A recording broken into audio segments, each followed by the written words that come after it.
To begin the webinar, I first of all, I welcome all of you to this webinar. I thank many of you to spend the time here, and you have helped us to connect to multiple stakeholders.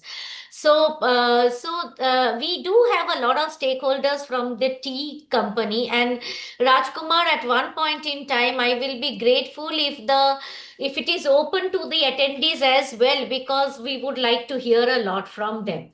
Now, coming to the program, can you just put the program online, please? Who has the program? I'll just do that. So what we plan to do is this is work that we are doing to actually help promote Indian tea exports to the EU, and in the midst of various EU directives, the most recent one being the EU Due Diligence Directive. This directive, so in my welcome address, I will focus on this directive. I will not waste a lot of time introducing the speaker, so I will delete that and move straight away to actually going to Anuradha. And I will delete the first part of this program, go directly to Anuradha and ask her to introduce the directive. Once Anuradha introduces the directive, we will move to Veer, and Veer Mehta will actually look at the challenges and risk in the tea, because Veer has been working, Salidaridad has been working with the tea companies for a long time, so they will be able to get the picture. Now, then we move on to the presentations of Madhuri ji. If Madhuri ji joins in by that time, if she doesn't join in by that time, we will move to you, Mr. Cherian. And Mr. Cherian, your presentation, we really found that compliance or shared responsibility is actually a fantastic topic to talk through. How companies can actually do environmental and labor standards. What you need from the government will be a very good stage setting. Anu, can you move down your Word document so that they see the speakers? Then actually at 12 o'clock, because Madhuri ji is traveling and she may not be able to join pretty early. So the moment she joins in, we will be inviting her to talk about the Rainforest Alliance, because Rainforest is already working with a number of Indian tea companies and what they are doing, and what are the environmental part of the regulations. Last but not the least, Kathrin, we will come to you for a fair business model. Like, everybody is very lost on this concept of a fair business model, and I think you will be the right person to explain. Then we will move down to the companies, and we will ask them about the problems they are facing, what they are doing, and so on and so forth. To guide that discussion, I will put in my slide presentation with a few questions. So this is the overall scheme of things. Anu, may I request you to put in my slide now? Okay, ma'am. So does this look okay to all of you? And please put it in view slideshow mode.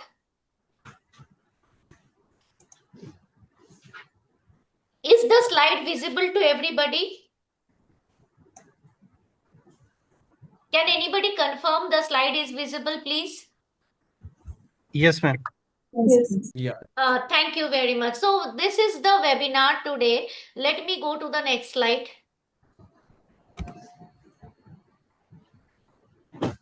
See, basically, there is no doubt that India is a large tea producer. And we after China, of course, if you look at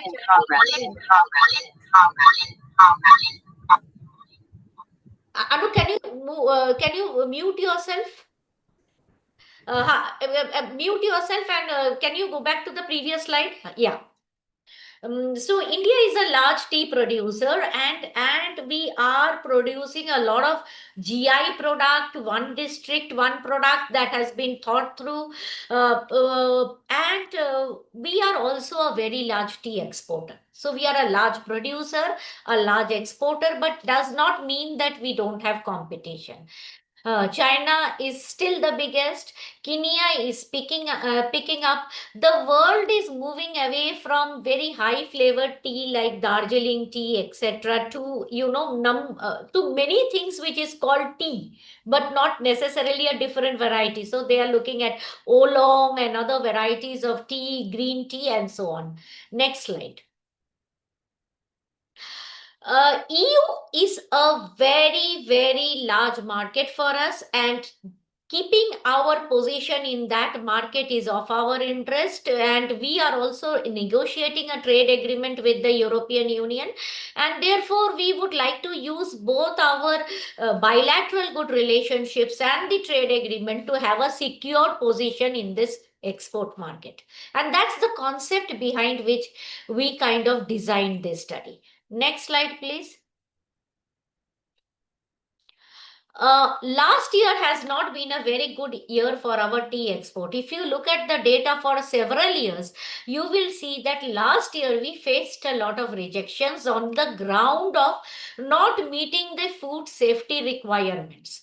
But if you look deeper into the requirements, you will find that some of the requirements that we are not meeting are not even as per the FSSAI standards, and we are actually exporting things which are below FSSAI standards. Now that's something is very amazing. How are we doing that, and why are we doing that? Is our internal systems not working that well for the food safety and standard monitoring, or maybe the industry itself is facing some issues which we would like to hear today to identify the problems that they are facing. Next slide, please.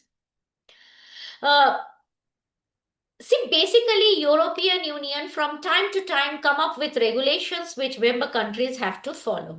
Europe for a long time has been very conscious on corporate sustainability and due diligence. Mainly, it began with you know the the consumers asking for the sourcing of the product, whether child labor has been engaged, whether environmental deforestation has been caused. From there it went to even trade union telling that EU maintains a lot of thing internally, they don't do that when they source a product, and because of that probably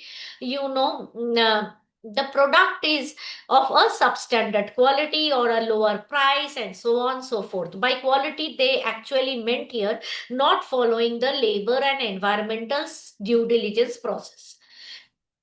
Therefore, European Union came out with a directive which kind of puts a responsibility on the EU company to have a due diligence process. Not only the responsibility, it also creates a kind of a pressure building upon the some of the member state regulations. Building on that, it creates a pressure of kind of a penalty on the company if the company doesn't follow the process. So the company gets identified, it loses its consumer base, and so on and so forth. Now, this directive is yet to come into the picture. So the next year you will get a fuller picture. But the situation today is that we need to understand and know that how this directive is going to impact our agri supply chain, and more importantly, how can we actually be prepared, how can we fast track our preparation to be a bigger player. If we can do that, we will be much ahead of many others who will be still struggling with the directive. So basically, what we try to do in this webinar, we would like to understand the potential of the EU market, EU requirements, issues that exporters are facing, and support that they need. Our objective, this is a research project, but our final objective will be to ensure that there is a collaboration between the supporting partner and the research partner, so that there can be more capacity building, technology development, and the entire supply chain can be worked through, because the requirement of the directive is that the EU company should be supporting their supply chain partners. Now we have multiple support systems in place. Many EU government agencies have also started supporting projects, but are they enough? They are all kind of pilots going on in India. So we are trying to find out how do we actually maximize the benefit. Having said that, may I now request Anuradha to make her presentation on the directive, and then we will move forward with the other things. Thank you. We can now move to Anuradha's slides. Anu, can you give them slide sharing, please? Thanks, Arpita. And while Anu gives me control, yeah, I think you'll have to move that and then I can start. Arpita, thanks for setting the stage. Let me just put up my slide. So what we are, to just summarize in terms of the points that Arpita was talking about, so far, what we have faced in EU is, I would say, things which right from what pertains to the actual product, so testing of quality standards, whether it is pesticide residues, whether it is the various other quality checks that you'll have to comply with. That was one part.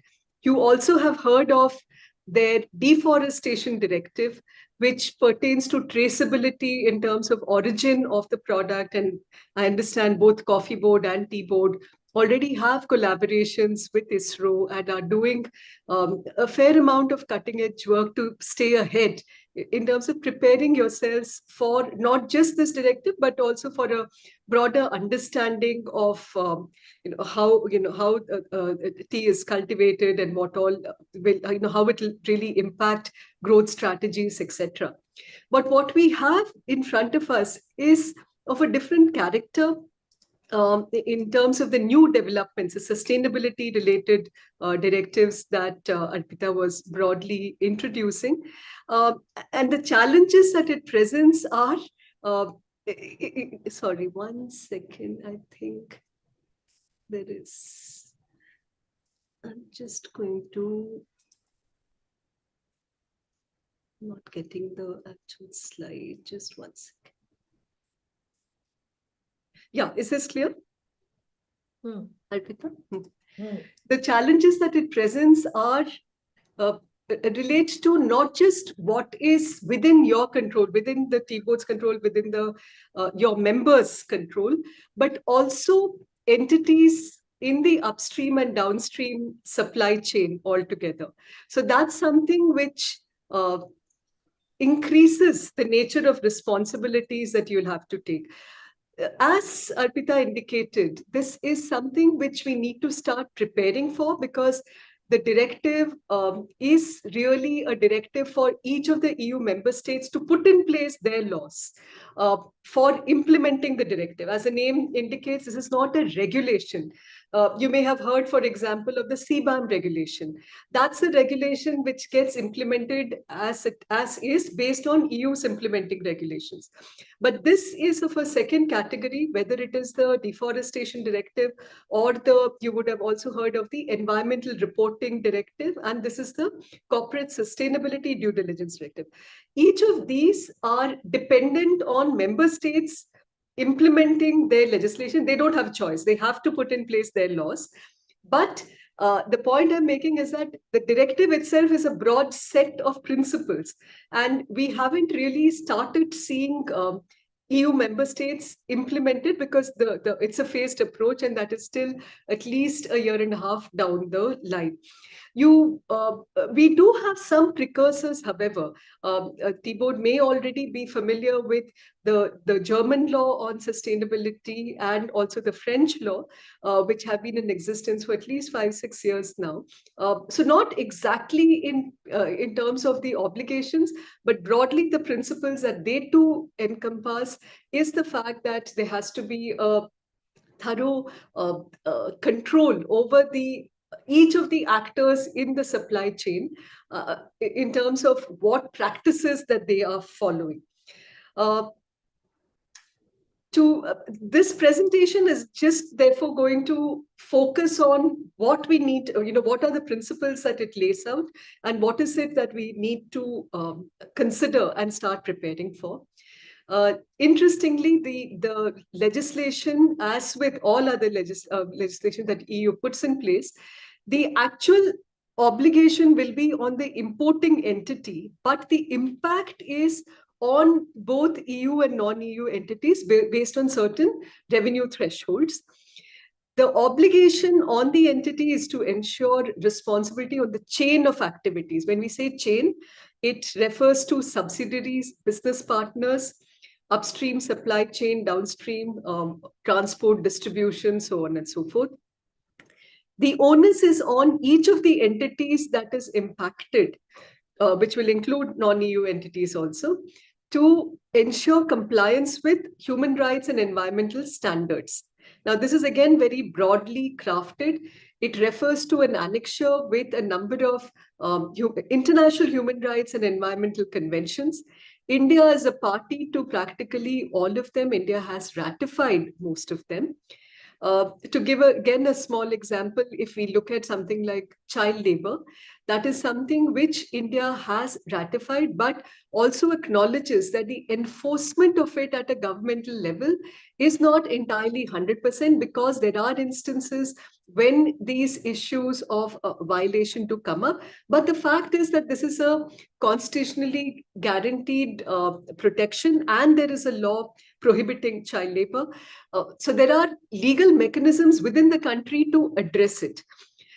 But at the same time, what EU requires is that the entity that is impacted will have to ensure that everybody in its supply chain is fully compliant. And if there is a leakage, if there is a violation or a transgression, the reporting immediately has to be escalated by the entity itself. So therefore, overall, if we look at it, each of the entities that is impacted has to manage risks, which includes reputational risks. You'll clearly have to build capacity up and down the supply chain. It is not just enough to have your own house in order, but to ensure that everybody that is involved in your ecosystem has similar systems in place. It is always useful to say that it's not just I who has validated it, but I've had a third-party verification, a third-party verifier who has given me a clear chit. Now, again, you'll be thoroughly familiar with other EU laws, whether it is MRLs or whether it is compliance with health safety related requirements. There are clearly what is called the accredited agencies or accredited verifiers. This law doesn't really give you that strict a list. So technically, it is possible to have your own third-party verification and validation. But the whole question is, what is acceptable to EU or to the concerned EU member is up in the air. So it's a little, in a sense, you have flexibility, but the vagueness is not really going to help till the time you start seeing the implementing laws and regulations. And of course, there's an obligation to fix any kind of transgressions, any kind of problems. This is the broad set of responsibilities. The key terminologies you need to be aware of. The very preamble to the directive says that each entity needs to put in place appropriate measures, which are measures that are capable of achieving the objectives of due diligence by effectively addressing adverse impact in a manner commensurate to the degree of severity and the likelihood of the adverse impact, and reasonably available to the company, taking into account circumstances of the specific case, including nature and extent of the adverse impact and relevant risk factors. So again, if you look at this, it is so broad, so subjective, lot of broad obligations. it then delineates over the course of the directive possible steps that each entity needs to take, which is put in place codes of conduct. There are expected to be guidelines in terms of what such codes of conduct could encompass. Codes of conduct not applicable not only to you, but to each of the entities that you are responsible for. So right from subsidiaries, business partners, upstream and downstream, supply chain related actors and all of that. So first is to put in place a code of conduct. Second is to ensure training and capacity building, and then have a system in place for monitoring and compliance reporting by each of those entities. And then, of course, have the third-party verification, which I just mentioned. Now, again, one of the key things which you saw on the previous slide was the concept of appropriate measure to deal with an adverse impact. So what is this adverse impact? The EU directive broadly says that the adverse impact could be an actual impact or a potential impact. And then it alludes to two broad categories. One is human rights, like forced or child labor, inadequate workplace health and safety, and worker exploitation. Environmental impact would include aspects such as greenhouse gas emissions, pollution, and biodiversity loss. Now, again, if you look at it, it is not just sufficient to put up benchmark that, okay, India has in place laws which are, India at a governmental level, at a state level, has laws in place which are compliant or which provide adequate remedies for human rights violation, including child and forced labor, or employment laws that deal with workplace health and safety, worker exploitation, so on and so forth. It is not sufficient to say India is compliant with all our climate obligations, and we have put in place all the wonderful measures that we have to tackle greenhouse gas emissions. We focus on renewables, so on and so forth. The obligation is, again, on each entity to satisfy that they have put in place due diligence mechanisms to ensure this compliance. If you actually look at it, a lot of it is the messaging, and a lot of it is also how you project the activities of the entity. It is a lot about, as you know, one of the key things that Arpita mentioned was the issue of a consumer choice. Now, how informed is the consumer is often a big question mark. Whether the consumer is going to get informed by a series of social media posts which are raking up imaginary ghosts, or is it actually based on facts and figures and circumstances?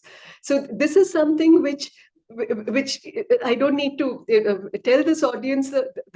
It's not as cut and dry as how things used to be, with the whole avenues for using right from what you are doing, how do you project it, how do you use social media, and how do you convince your consumers that you actually have adequate systems in place, is not a battle about objectivity alone. It's also a lot about the image building that really has a much larger role on many of these aspects.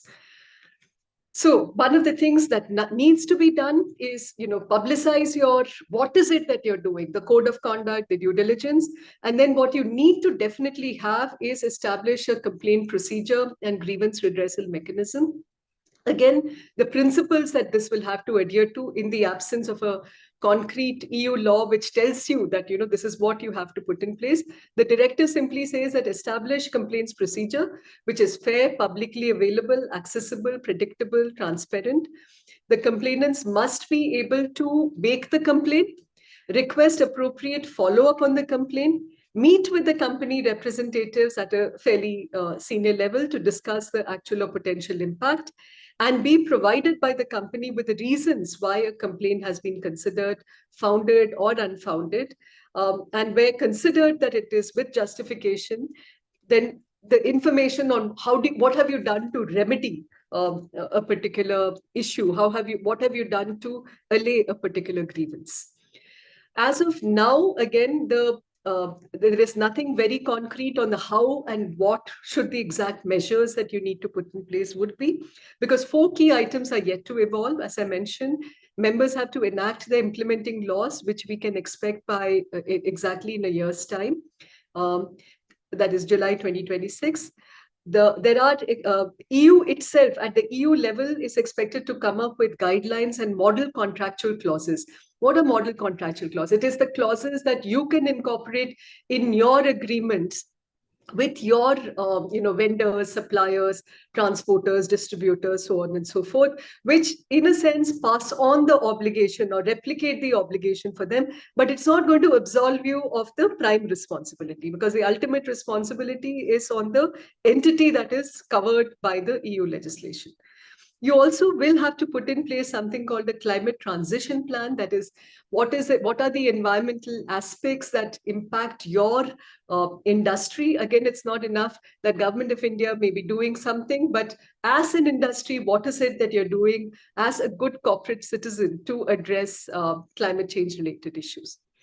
Overall thresholds, this is something, as I mentioned, who could be a covered entity for the purpose of the EU legislation is governed by certain turnover and royalty related thresholds. If you're an EU-based company or an EU-based ultimate parent company or of a group which reaches a particular requirement, and that is 450 million euro of net turnover worldwide.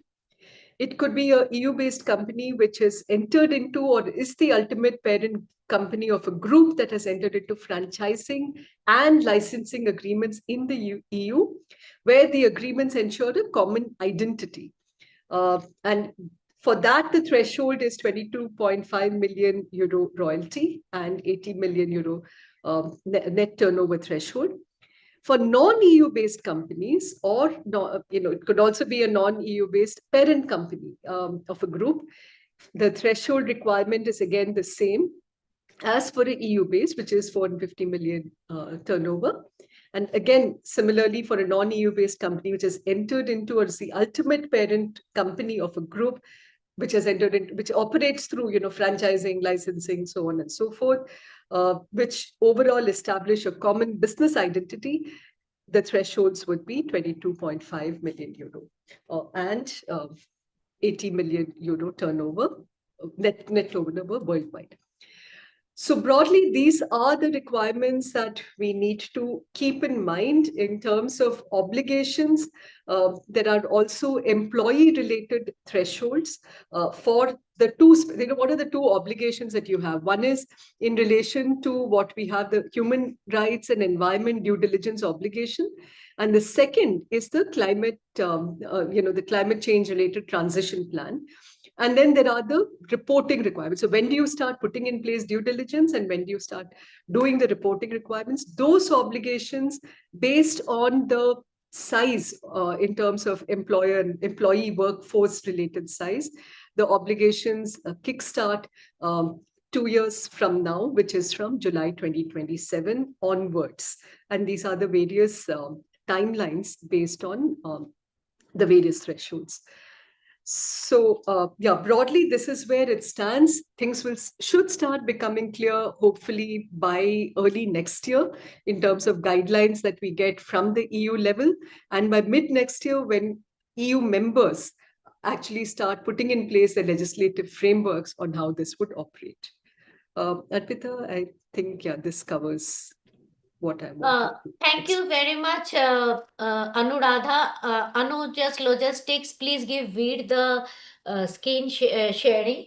Veer, you and everybody, you have heard Anuradha about the directive. Now, the point is that I would leave up it to Veer to decide. But Veer, I think because you are working with the tea companies, you will be able to help us to identify a few challenges, risk, and how to mitigate the risk.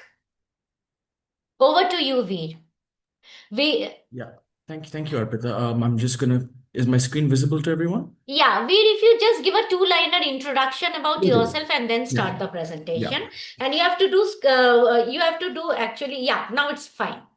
Okay. So, good morning, all of you. Thank you for taking the time to listen to our insights into the CSDDD. My name is Veer Mehta. I've been working with Salidaridad network for the last little bit over 2 years now, working on understanding the CSDDD, working on decent work programming. I'm sure a lot of you know about Salidaridad, so I won't go into too much depth. But the idea is Salidaridad has been working for the last 50 years in the sustainability sector, helping supply chains become more responsible and more ethical, as well as more sustainable. Which places us in a unique position to talk about the CSDDD, precisely because a lot of the objectives of the CSDDD are objectives that we've held dear and close to us for a very long time. However, that's not to say that we're completely aligned with the CSDDD and its requirements placed on Indian businesses, but I digress. I'll come to that in a second. So, when we're talking about the CSDDD, and I must thank Anuradha first for her brilliant introduction. It really takes a lot of the burden off of my shoulders in terms of this presentation. But I would like to mention a few points. Points one is that when we talk about the CSDDD, I notice a lot of confusion when we talk about compliance and risk.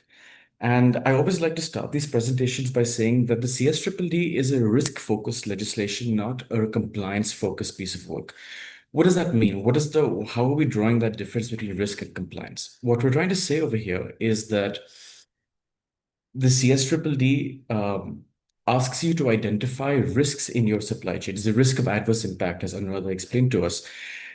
It is not to make sure that you comply to, there's no particular standard, there's no particular check boxes that you have to comply to that will mean that you are 100% compliant to the CSDDD. I know a lot of your partners might have been working with specific standards and certifications that provide you access to marketplaces, provide you access to certain buyers.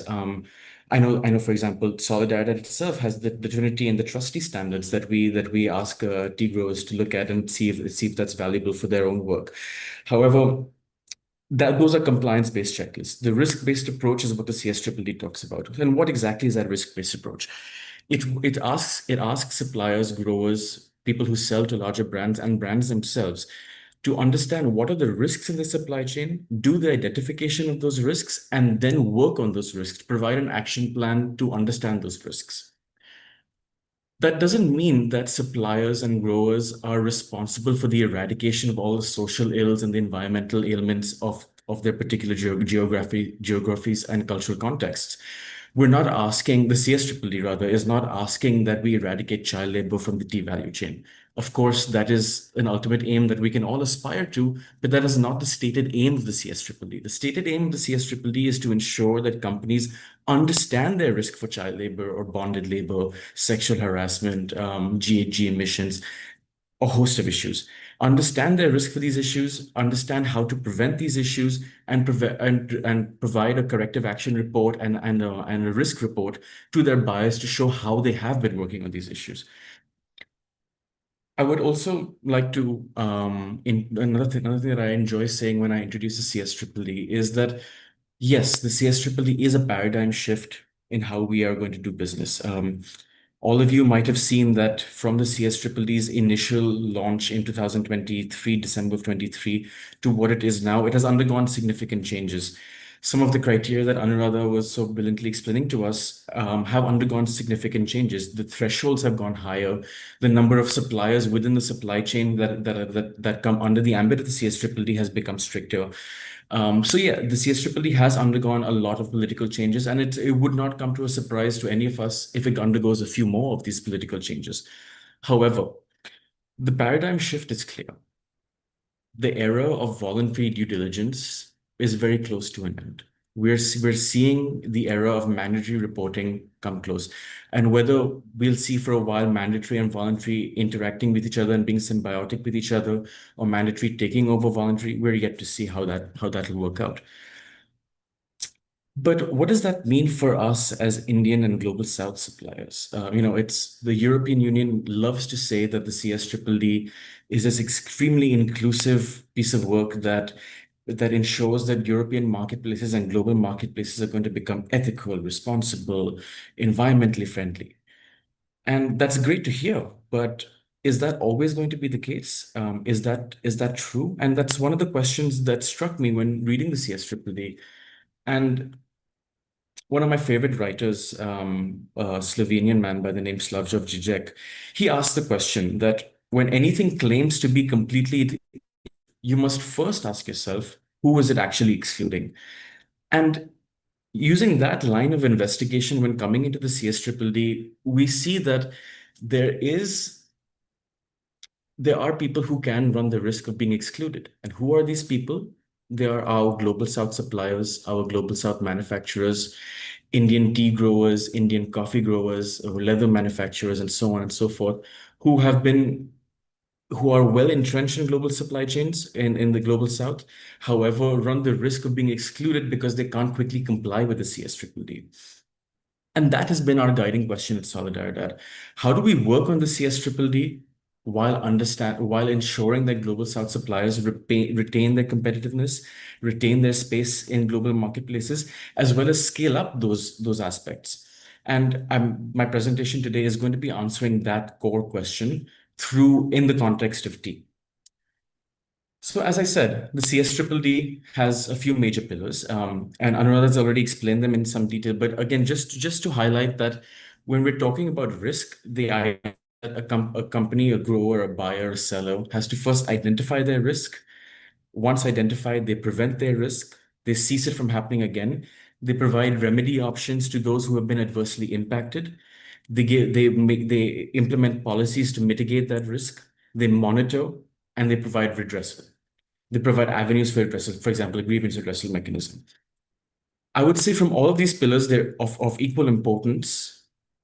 One area where I see a lot of manufacturers, a lot of suppliers faltering is in risk identification.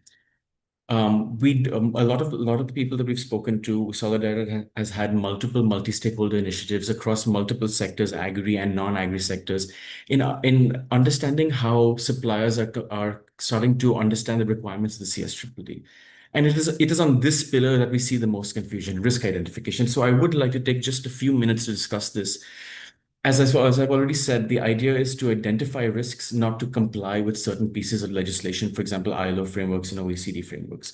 The CSDDD in itself is based on a large majority of these frameworks, ILO, UNGP, OECD, so on and so forth. Again, the CSDDD asks that once risk identification is undertaken, you do a prioritization of these risks. Now, there's a risk prioritization framework that's also provided by the CSDDD and the OECD.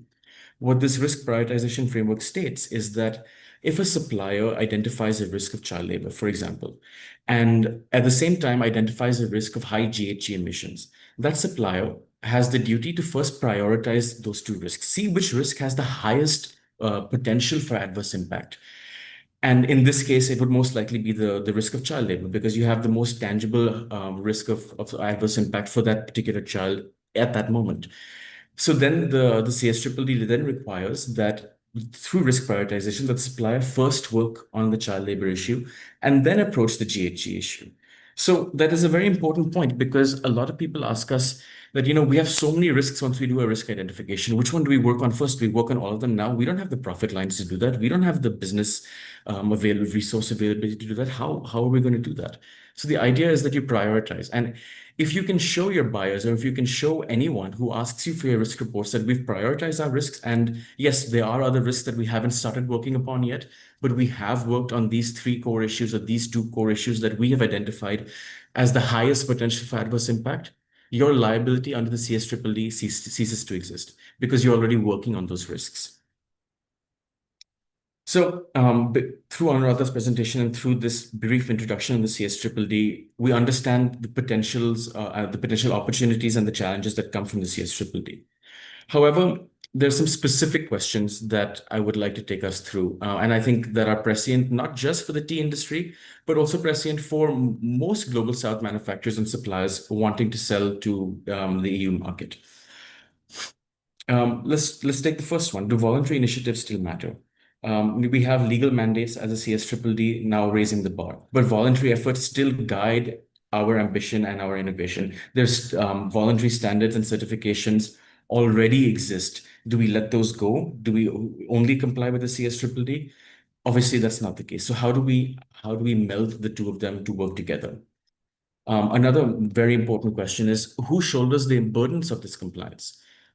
Global South manufacturers are being asked to comply to the CSDDD, but there is no direct recommendation from either the EU or buyers or big brands as to how this compliance is going to take place and who is going to bear the burden of it. The resource burden of this compliance can become immense depending on the risks that you identify. And looking at already existing audits, disclosure procedures, certification procedures, how are we expecting suppliers in the Global South to again add another compliance burden upon themselves?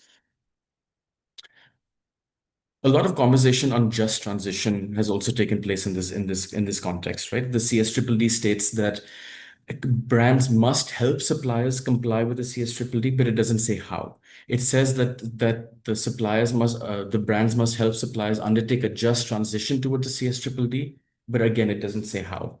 And so what does that just transition actually look like? Who pays for the grievance redressal mechanisms, the monitoring systems, the capacity buildings, and who is excluded in that process?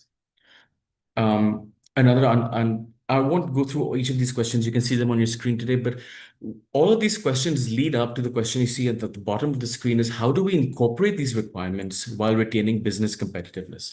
What are the best cost-efficient methods of risk analysis to ensure suppliers and companies comply with the CSDDD while retaining business competitiveness? And I think this is the most important question that we need to ask ourselves, because without creating a business case for the CSDDD, the implementation, it just becomes another compliance requirement that some growers will choose to do, some growers will not choose to do. Those who do will retain access to Global South markets, but without building the capacity of the landscape as a whole, our market capitalization of European markets will remain low. And I think that's a great segue into my next slide, which is what are some of the challenges that the T areas face in particular, and how do we relate those to CSDDD? The primary of which is cost of labor. And you see the issue of cost coming up a lot through my presentation. It is a very important point. Some I've spoken to have said that 20% of their costs are utilized on labor. Their budget lines are on labor. That compounded with the fact that the price of Indian tea per kilo is not at par with some of the Indian tea per kilos, at the price of Sri Lankan tea per kilo, or in some cases even Bangladeshi tea per kilo. So with the stagnation of the price of tea in India, as well as the high cost of labor, how do you then justify the implementation of another compliance requirement? Looking at existing legislations and certifications, one point that I think I'll keep coming back is the Plantation Labor Act 1951. How does that which is a legacy document in how tea plantations and growers have to interact with their labors and what they have to provide their labors in terms of social protection, how does that comply with the CSDDD? Are there areas that are similar to the requirements of the CSDDD? Are there areas that are different from the requirements of the CSDDD? And how do we bridge those gaps where they exist? Finally, as I said, current European exports. We look at current exports are not as high as other South Asian countries. I was doing a quick brief amount of research today. Between Sri Lanka, Bangladesh, and Nepal, most of their tea is exported to European countries, while a large majority of tea produced in India is for domestic consumption.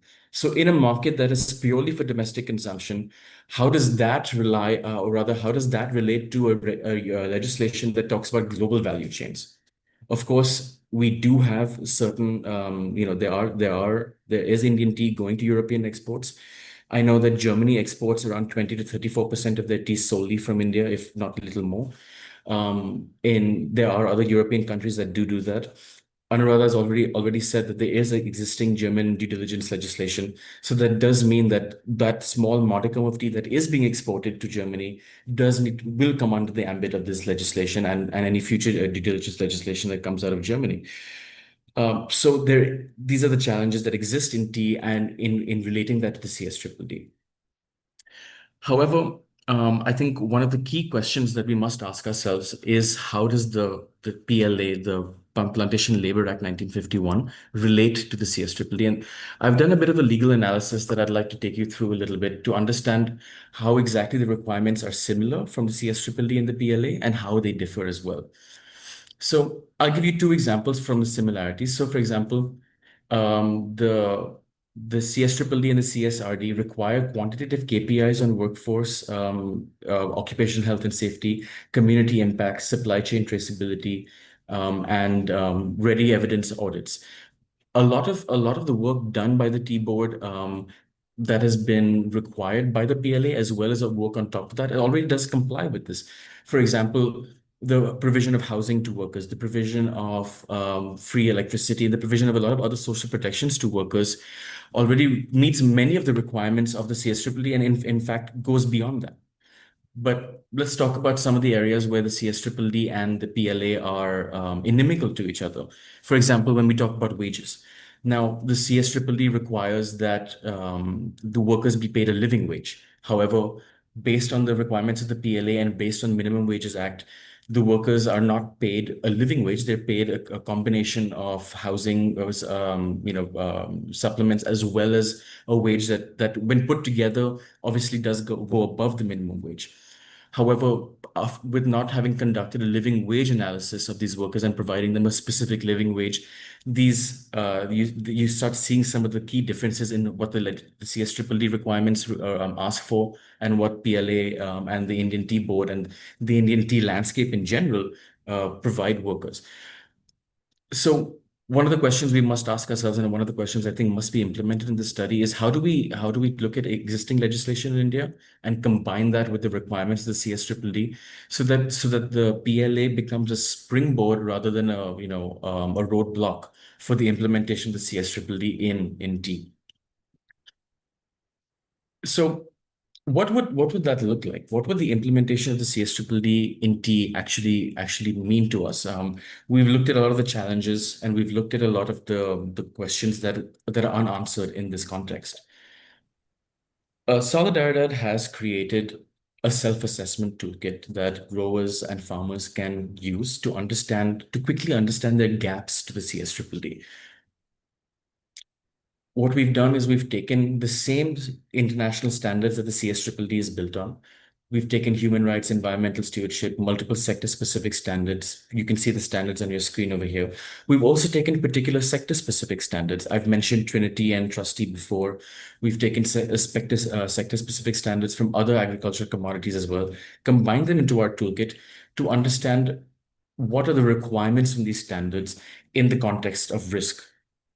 We've then framed these questions against the 8 pillars of the CSDDD. So for example, we first asked a question on identification. We first ask, have you identified the risk for child labor in your supply chain? Have you identified the risk of child labor within your third-party contractors? Have you identified the risk of sexual harassment or discrimination within your third-party workers? Based on that identification, what policies have you put in place to prevent the implementation of these, how do you prevent the adverse impacts from these risks? We took this toolkit after developing, and we piloted it in 3 countries. We piloted in Sri Lanka, Ethiopia, and India, in a variety of different sectors. And the results of these toolkits were used to fine-tune the final development of our dashboard, which is what this is, right, which on your screen right now. The CSDDD dashboard is a free-to-use dashboard for suppliers and suppliers to large brands as well as farmers to quickly understand their risk on a wide variety of chapters. We provide integrated data that helps suppliers understand in each particular chapter where their risks are. So, for example, you can see that for this test case, they have identified in 4 questions they've responded, yes, we do identify these risks, but there are 2 questions where they haven't identified those risks. So based on that, we provide a risk score for each chapter. We provide a risk score for the business in general.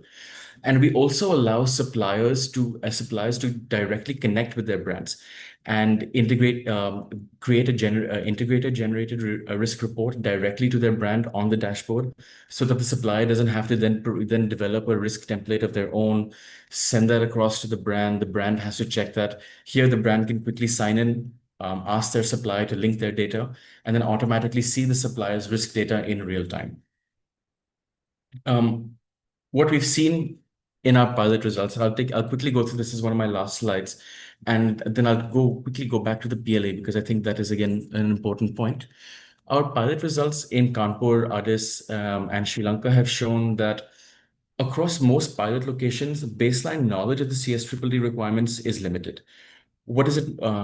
Again, what I mean over here is a lot of people, while still heavily compliant to specific requirements of the CSDDD, through the legacy of other certifications that they've already had to comply with, still don't understand what are the requirements of the CSDDD in particular. So, and one of the key gap areas that we identified was in understanding what risk identification meant versus risk compliance. As I said, many factories already hold certifications under various sustainability and human rights standards. I know we've been to factories who have very low risk profiles on our dashboard, but because they don't, and that's also due to the fact they've already complied to a lot of certifications, but because they don't have a particular risk identification procedure, what does that mean? It means that at the end of the day, they're still at high risk under the eyes of the CSDDD. We've seen that human rights due diligence and environmental stewardship throw very different results, especially in the agri and non-agri sectors. We found that human rights due diligence emerged as a greater risk area than environmental stewardship. The top risk areas were child labor, wages, collective bargaining. These represented the highest risks across the majority of these pilots that we've conducted. The low risk areas, occupational health and safety, hazardous chemical management, wastewater management, the use of chemical fertilizers, for example, were consistently low risk areas because companies and growers, suppliers, factories have been working on these issues for a long time. These have traditionally been the low hanging fruit of human rights. You know, when we say human rights, the first thing we think of is, okay, how do we protect the workers? How do we give them PPE kits? And these are not to say that they're not valuable. They're extremely valuable and must be done. But the time has now come that we ask questions about, okay, how do we provide these workers grievance redressal? How do we make sure that a grievance redressal mechanism that we develop is not owned by the grower and doesn't have the bias of the grower, but rather has at least two third-party experts? Does our grievance redressal mechanism have representation from workers in our mechanisms? So, you know, we have to start asking ourselves questions that go beyond the most low-hanging fruit areas of decent work, human rights, and environmental stewardship. What we then do based on a risk report is we generate a corrective action report and we share that with supplier. The corrective action report recommends certain actions that the supplier can take to further lower their risks based on the reports that they generate on our dashboard. And then based on that, they do another assessment and they show how their risks have been lowered. So through my, I'm just going to take another 2 minutes. I think I might have gone above time, but just to summarize, the CSDDD implementation in T comes with a lot of challenges, comes with a lot of questions that haven't been answered yet. Specific of these questions is, what does the implementation of the CSDDD look like in combination with specific national law, like the minimum wage law and the PLA? Other challenges that are not unique to T are, for example, who pays for the cost of this compliance? Who pays for the the implementation of certain management systems like grievance redressal and so on? What is the responsibility of the brand? What is the responsibility of the buyer in this context? And finally, what is the true implementation of the CSDDD look like in T? And what is our goal and our objective?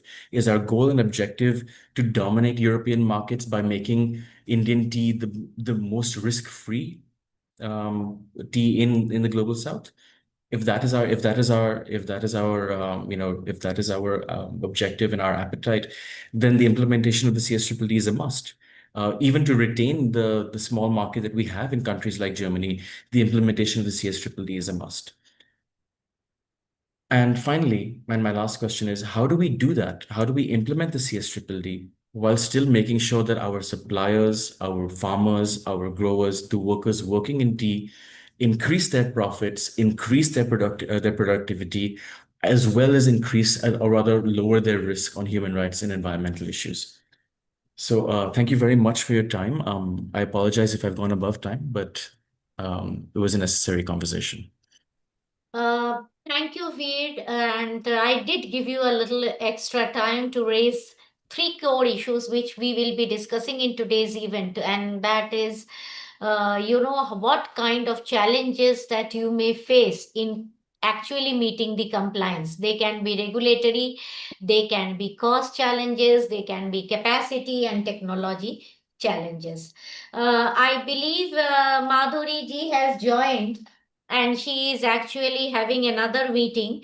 So may I request Madhuri ji? Madhuri ji, are you here? Yes, yes, very much here. Yeah, Thank you. and thank you, Madhuri ji. As I have mentioned, I don't know whether in your absence here, she is from the Rainforest Alliance, and they have been doing a lot of work on, on this environmental issues and this deforestation and others issues. Like you are the talk of the town now, Madhuri ji. Over to you for your presentation. Thank you very much for this very warm welcome. I think I would like to present a couple of slides and also share some updates on where we are in terms of this directive. Let me pull up my While slides. while Anu gives you the screen sharing, may I request all attendees to either post their question in the question answer uh, uh, box. We ensure that we will give you enough time to discuss. Please post your questions in the box. We do have one question in the box, and if the speakers can address that, that is uh, basically about the MSMEs. You know, about the MSMEs, and if any of you can start addressing in your comment or start thinking about it, about what are the challenges, what kind of capacity do they need. Madhuri ji, your slide is up, and I now You. move on to you. Thanks, Arpita ji. Thanks a lot for bringing this webinar together for this very important and pertinent topic. I'm very glad that Anuradha and Veer was already before me, so they have already set the context, raised pertinent questions. And while they were speaking, I was just noting that EUDR was being mentioned as it's not a directive, it's a regulation. And EUDR regulation would really mean that deforestation regulation would mean if you have any deforestation in your supply chains, you are simply excluded from the European markets. The CSDDD directive is different. It's a directive, and I think Anuradha already explained that in greater details, how this is not really about exclusion of suppliers. In this presentation today, I will be talking a little bit on the position of Rainforest Alliance with respect to this directive, and also share with you one of the changes which has happened in this directive, which is going to impact the implementation of this directive, which I heard that it has not been taken up by the previous speakers. So I do hope that this presentation gives you a bit more insight into how the global environment is really changing and how it is going to impact us in the global south as well. This timeline, I think everybody has already been looking at, and I think Anuradha already mentioned in her slides about starting from 2024 when this directive came into force, and its different applicability phases, which runs up to 2029, starting from 2027. And it was expected, and I'm saying it was expected for a reason, and I'll come to that a little bit later in my presentation. It was expected that in July 2026, it will come into a national law, after which the applicability phase 1, 2, and 3 will apply, which of course Anuradha has already spoken in detail. The European Commission has actually come up with a omnibus package. And I'll be covering a little bit on this package as we go along, because this package is going to affect the implementation timelines of this directive. When it comes to Rainforest Alliance, we have been working with various partners, including fair trade, including Salidaridad globally. And the key focus that we have been working with around is to make sure that we are more inclusive of the smallholders and the vulnerable communities. And I really like when we raise this question, are we really inclusive for the global south farmers? And I think what I would like to reiterate again in the EU, the political scenario is changing. You might be aware more conservative parties are coming in power, and there is a backlash on laws promoting environment and human rights and risks. Because of all of these things, the key directive which we achieved uh, through the joint work with different partners about recognizing living income as a human right, mandating European companies to address unsustainable purchasing practices, and to ensure meaningful stakeholder engagement at all stages of due diligence. All of this, what we achieved in CSDDD, is actually at a risk through this omnibus package which has come up. Now, the clear mandate of this directive has been to review the European companies' purchasing practices so that they better understand their risks in their supply chains, and not just understand and eliminate, but understand and address those risks, support their suppliers in a way that they can work towards making them more sustainable for a long run. It's basically a tool to support companies in ensuring workers are well treated. It's not about eliminating child labor, for example, but it is to make sure that companies have processes to ensure child labor are addressed. Now, I know that most of the companies in tea in India are already certified with Rainforest Alliance certification. And I will also be covering in this presentation a little bit of how being compliant with the Rainforest Alliance certification actually is making you more prepared towards complying with the CSDDD requirements. For example, what I just mentioned about child labor, for those of you who are already complying with RE certification would know about the assess and address approach, which is not a new approach for them. We have already been advocating about this. We have been doing training programs, capacity building to see how the producers can already assess and address these risks.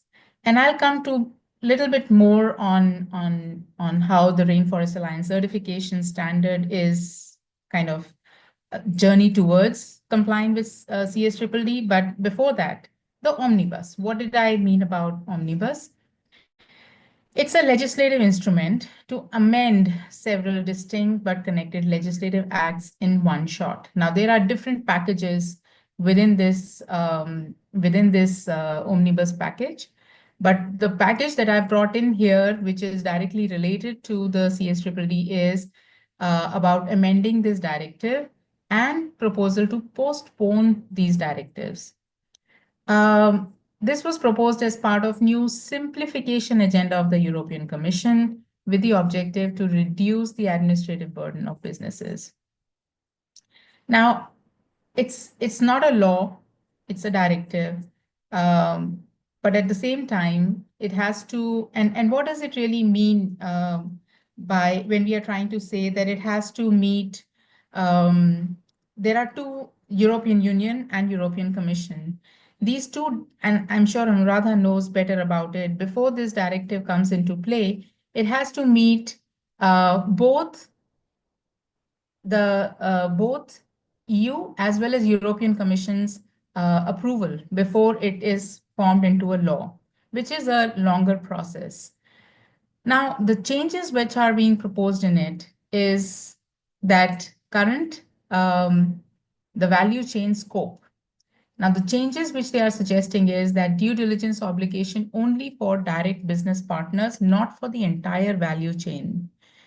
How you perceive this change is maybe different for different people, but what we see why it is problematic is that it will only be presented to the tier 1, which means that the tier 1 suppliers are overburdened on one hand, but it will not be able to reach up to the end of the supply chain where actually these risks are being undertaken. So how do we really make sure that the entire value chain is being supported by these European companies? It's a possible way by which these companies are trying to avoid reaching out to the areas where actually they need more attention. So the exception, of course, is only if the company has plausible information of impacts by indirect partners, like if there are some media reports or some NGOs, only then they need to go up to the indirect partners. But if this change is accepted, then the legislation would only be applicable, this directive will only be applicable to the tier one um, suppliers where mostly the severe impacts are not present. The other thing, and there are 2, 3 other changes also which are coming, have been proposed. But I've only brought these 3 important changes. The second big one is the responsibility, the due diligence, which was earlier expected to be every year. Now, the due diligence obligation would be to be updated once in at least 5 years. So companies would no longer monitor and address their risk in real time. It will only be in a 5-year period. And companies can also use loopholes of no obligation to terminate or to ignore human rights or environmental violations. So the reason why we wanted this directive to be actually coming in force, and we were very happy, like we also mentioned, globally Salidaridad, Fair Trade, and Rainforest Alliance have been working closely on getting the text of this CSDDD coming together. The main reason was to also support the smallholders and the global supply chains in the South. But with these changes, probably the companies would not be able to conduct this due diligence to the places where they are really needed. And of course, the last point, which I just mentioned, the transposition deadline, it's postponed by 1 year, which means July 2027 for transposition and 2028 for application. So what was earlier mentioned as July 2026 actually gets postponed by 1 year to July 2027, which means the subsequent phases in application would be further deferred by 1 year. What's coming next? As I was just trying to explain, there are 2 institutions involved, European Parliament and European Council. They both need to negotiate through legal process, and it's going to take a lot of time. They first need to get to their own position on these changes which have been proposed by European Commission, followed by which there would be a negotiation process. We can easily expect a 1 to 1.5 year for this whole process to take place. Following which, as I think my previous speakers were also speaking about several guidelines which need to come, guidance and best practices on how to conduct the due diligence. What are the fitness criteria, methodology for companies to assess the fitness of industry, guidance about voluntary model contractual clauses, and there are sector-specific guidance which are expected to come. These guidelines are, of course, crucial for implementation, which we was also reflecting on in his presentation. These guidelines are really going to take time. Until that comes, there are a lot of these questions which would still remain unanswered. Now, one of the things that when I was looking at our own standard, which a lot of the companies are already complying with, I realized that Annexure 3 of the Rainforest Alliance Sustainable Agriculture Standard actually talks about risk assessment as well. So every time a license has to be renewed, the producers need to do their risk assessments and need to be submitted to the certification body, which is a third-party verification as well. So it really helps you coming closer to the compliance with CSDDD, because these risk assessments, if done in true spirit, it has been done already in the last years of your certification process. In addition, we are also developing a tool for farmers. I think something very similar to what we was just mentioning, an HRDD toolkit and an e-course, and assess and address approach of Rainforest Alliance, which is not new to our members, which is a lot of producers already existing in India and in other countries. Also, to provide companies with data, they need to support their due diligence process. Rainforest Alliance it has been working on this direction because we already collect a lot of information whenever you are going through the verification process. Again, because it's a third-party verification, the credibility of the data becomes much higher. Rainforest Alliance also is looking forward to developing projects that can help mitigate the risks on the ground. With that, let me stop my presentation. And I would also say that, I am not the right entity or the right person to speak about Rainforest Alliance's position. We have our global team who's working on the global advocacy as well. And I would very much like to bring a follow-up webinar if required, Arpita, in which if you need more information on CSDDD and the changes, it's a lot of changing environment globally. And if you would like to know a bit more from them, I think it will be really useful for the sector as a whole. Thanks again for having me here, Arpita. Thank you. Thank you, Madhuri. And let me now do two due diligence things which I missed. Okay. One is that it is an interactive thing because we are doing it for tea, coffee, rice, tobacco. So it is an interactive thing where I think none of you are working on tobacco. Everybody is working on some part of tea, coffee, and rice because European Union is indecisive on the tobacco part. Am I correct on that? I'm asking the speakers, am I correct on that? It is mostly the work going on in tea, coffee, fruits, vegetables, other food product, dairy, and all, and not on non-food product. In non-food product, it's mostly cotton and other kind of thing, nothing on tobacco. Am I correct on that?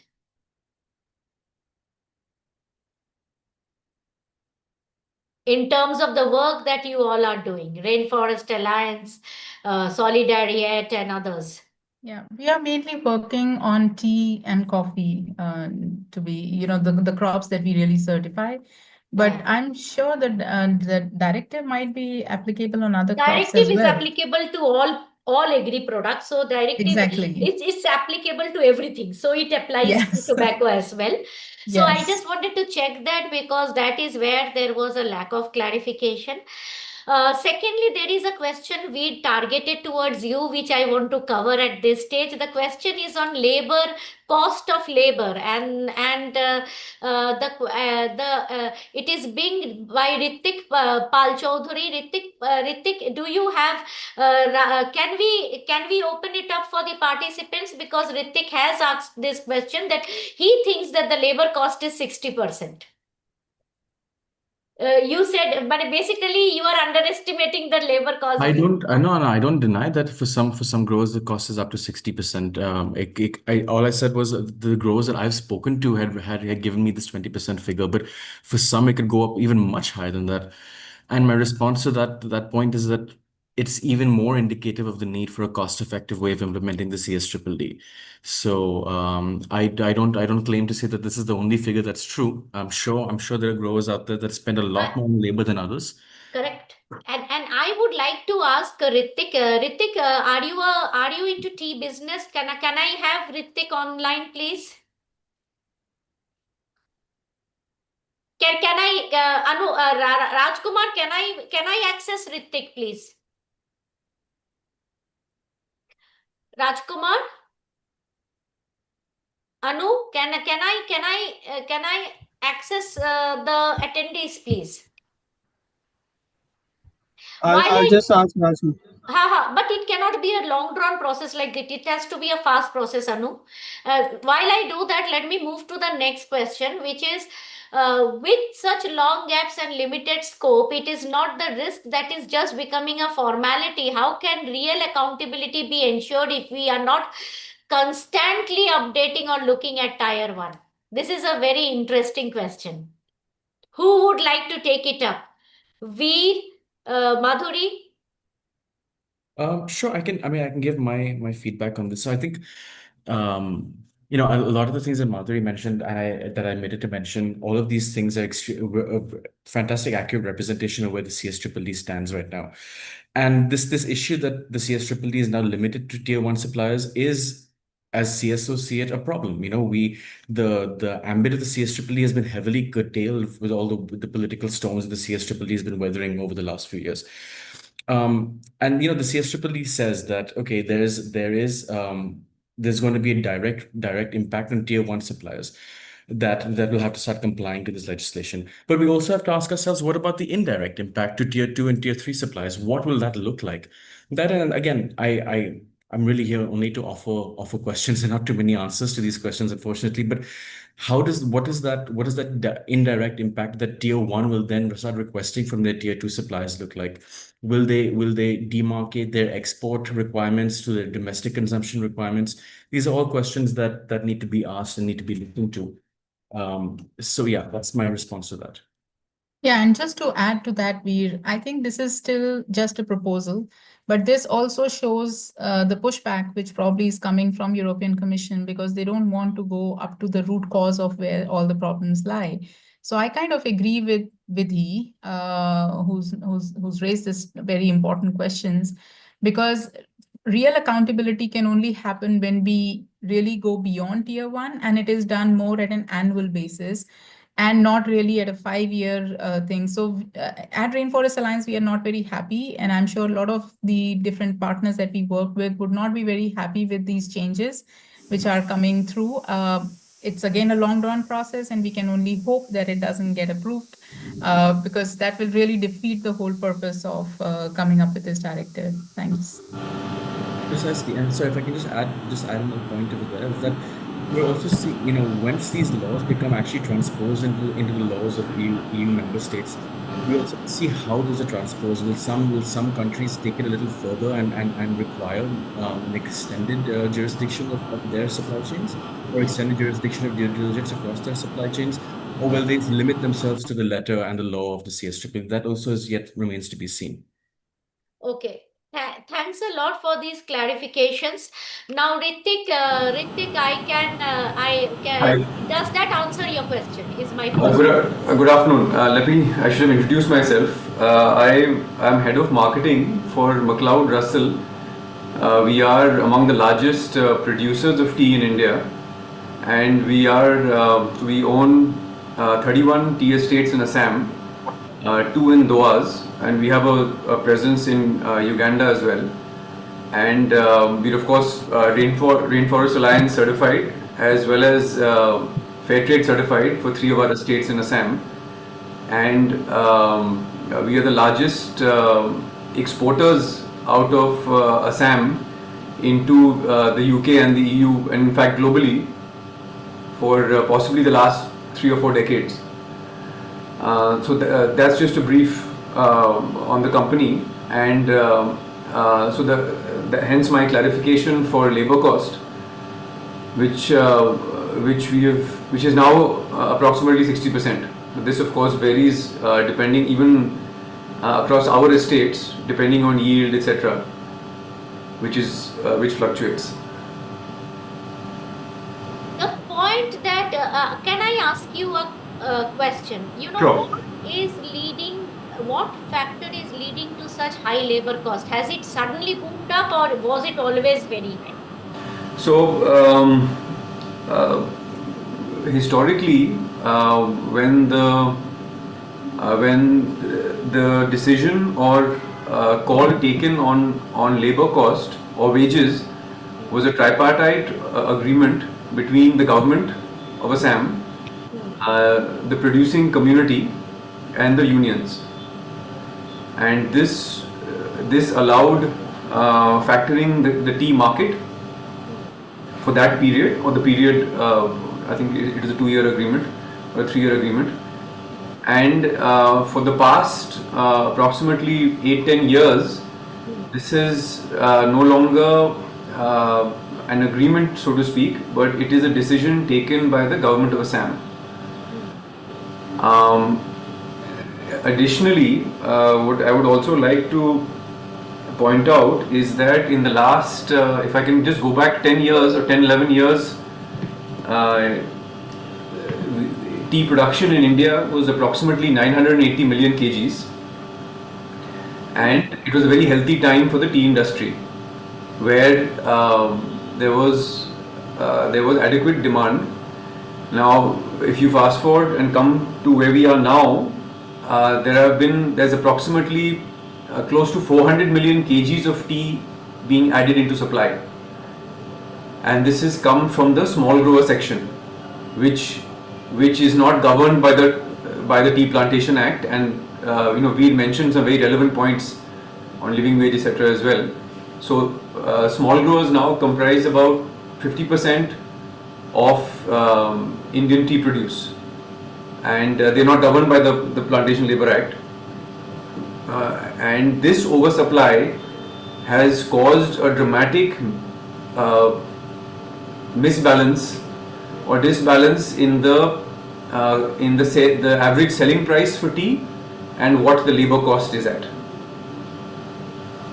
Thanks, Ritik, for this clarification. And may I also try to understand that this is a problem with Assam, or it is a general tea problem? For doing so, may I now go to Mr. Cherian M George, who is a whole-time director of Harishan Malayalam Limited and Tea Committee Chairman for United Platters Association of South India. So you have a broader perspective, sir. Before it goes to you, can I move the screen to Rajkumar, Mr. Cherian, please, so that we move to Mr. Cherian, and while he makes the presentation, Mr. Cherian, we would also like you to answer some of these questions. The challenges that the tea industry is facing related to labor and environmental standards with specific focus, kind of support that you need because you are in the association, kind of support that you can think through. Should government subsidize the labor cost or something like that? And think through some of these ideas that you are proposing as an association to the government. Over to you, Mr. Cherian, please. Thank you, Arpita. Thank you for inviting me for this webinar. It is certainly an interesting platform where we have Salidaridad, Rainforest, and other industry people. Well, first and foremost, I have a clarification with you. That is, when you say EUCS3D, is it only meant for the corporate, or is it also covering the small grower sector?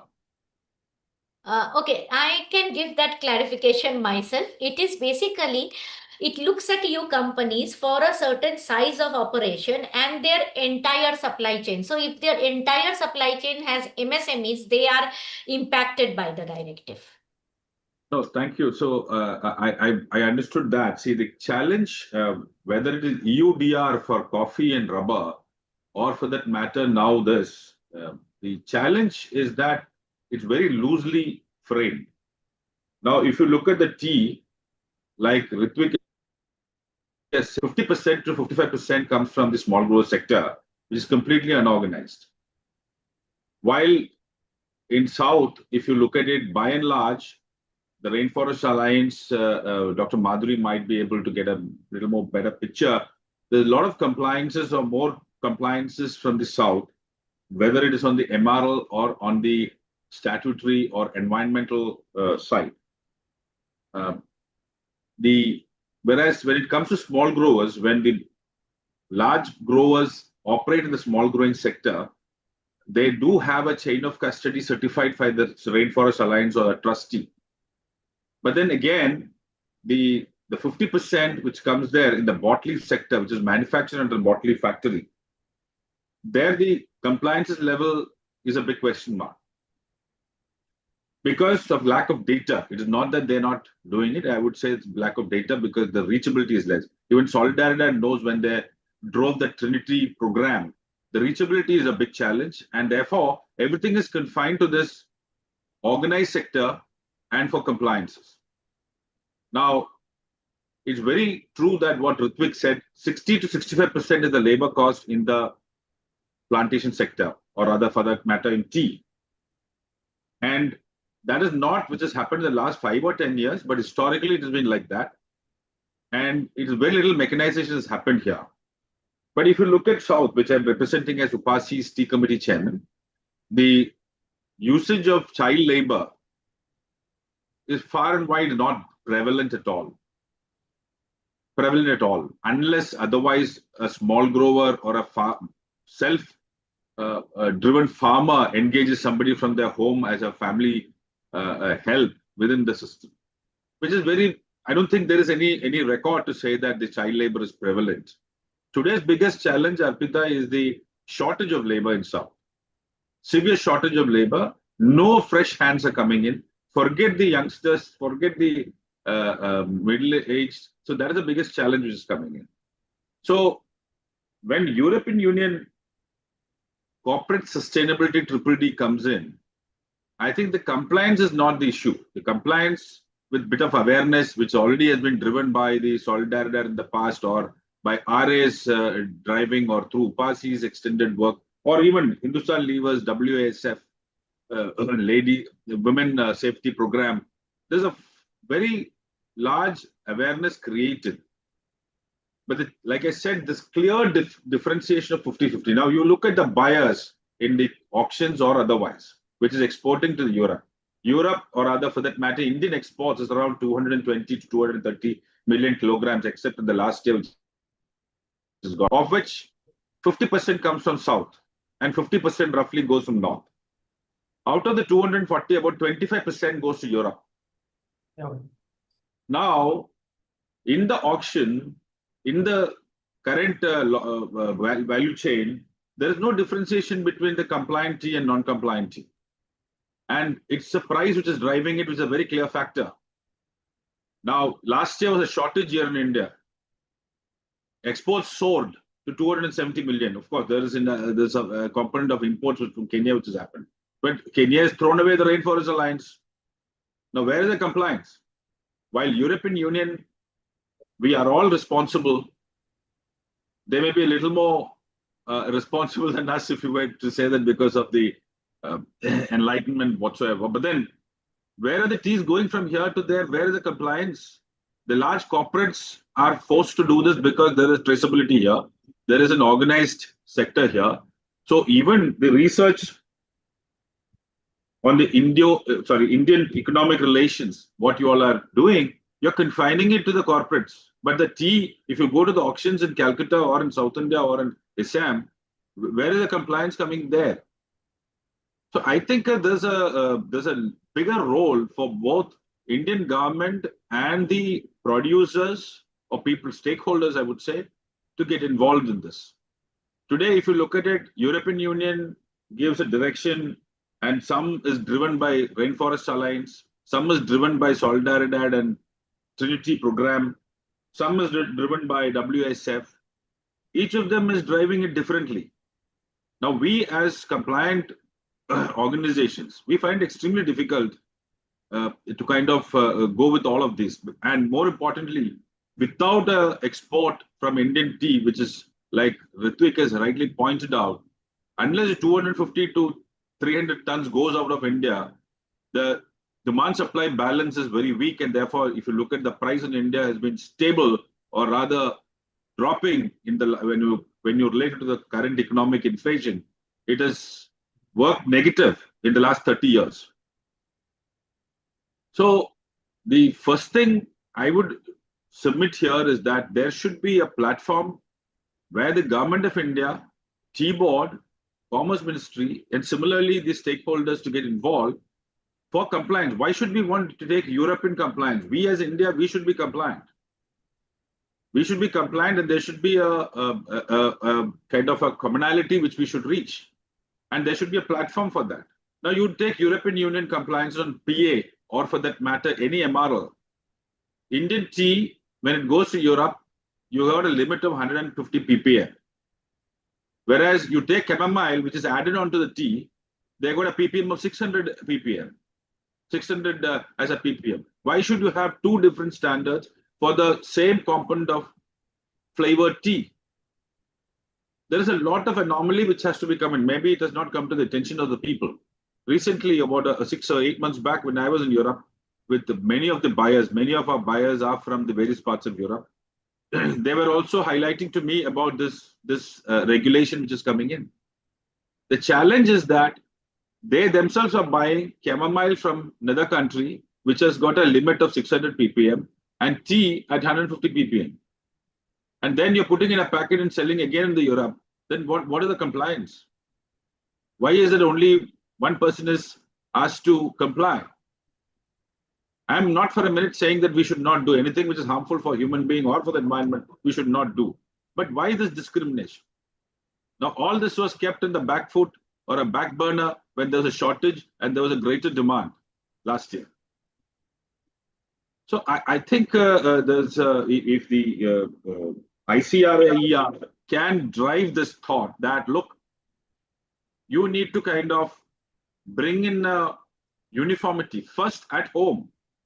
We, like I said, $8 is the Indian wages. Which country is paying $8? I'm thinking about daily wage. Is Kenya paying that? Or is any of the Southeast Asian countries paying that? We are far above the levels of living wage. Like you were asking a question on how the wages arrived. In South, in all the 3 states of Tamil Nadu, Karnataka, and Kerala, we have got a consultative committee, or what you call it as the collective bargaining, which is a framework created by the state governments. There's a collective bargaining by the trade unions and the managements to fix the wage structure. Of course, like Ritik has pointed out, there is an overweight by the government involvement in that. But nevertheless, there's a healthy practice where both parties are putting across their points and arriving at a number, which I would call it as a living wage. It is not a minimum wage which is decided as per the norms of the government of the respective state. It is a state subject. When collective bargaining happens, it is considered to be a living wage. So there are so many good practices. You look at, you're talking about EUDR. I mean, I've just been struggling with the rubber plantation of ours, which had to undergo this. See, after 1980, ever since India has brought in the Forest Conservation Act, there is not enough of the forest area to put in plant. Be some small errors here and there, or some fellow has done. That's not a larger picture. Indian forest has been conserved under the Forest Conservation Act after 1980s, and since then only the green cover has increased. It's not decreased. That's the data. And that's why probably they have kept India as a low-risk country when it comes to UDR. Now, we would love to kind of comply with all this, or rather improvise on existing ones. Wherever there has been areas of correction, we should do that. We are fully in agreement. But I think the first thing should be that we as a country, we should create a compliance framework for all our farmers, whether it's corporate or a small grower. And that has to be driven to make sure that that happens. If it's a blockchain which is required, which has been what we have been pressing to the government of India under the Commerce Ministry or with the T-Board, you have to create the farm to cup blockchain relationship to know that there is exploitation or quality or MRO issues. Now you look at Arpita, if you get into detail, maybe one of these certifying agency can vouch for that, saying that how much is a small grower able to use the chemicals. Their margins are very thin. They're converting the tea into alternative crops. I don't think they have enough margins to go and apply the chemicals or any of that thing which is there. But then there are, because lack of awareness, because of lack of knowledge, they go and do it when they may not maintain a safe harvest interval. When they don't maintain a safe harvest interval, there will be traces. It is not that they have used in excess. It's like your medicine, what has been administered to you by the doctor. You can't take more than the dosage what is allowed. That doesn't mean the medicine itself is a poison. So similarly, there is far more knowledge creation or awareness creation required. So my submission to all of this is that we should create a platform, maybe regional wise, if it's too large a platform, one for South India, one for Northeast, and one for the other regions, and to say that we should come to a compliances framework for India, which should suit the international standards and then involve. I'm not for a minute saying European Union, what they're driving is not good. At the same time, let me ask you, if you go to any of the European cafes, do you think there is no child labor there or the students not working in the cafes? And so that my tea is being sold by some youngster who is who's a student who's deprived of his education time or the sports time. So we can also ask them for compliances.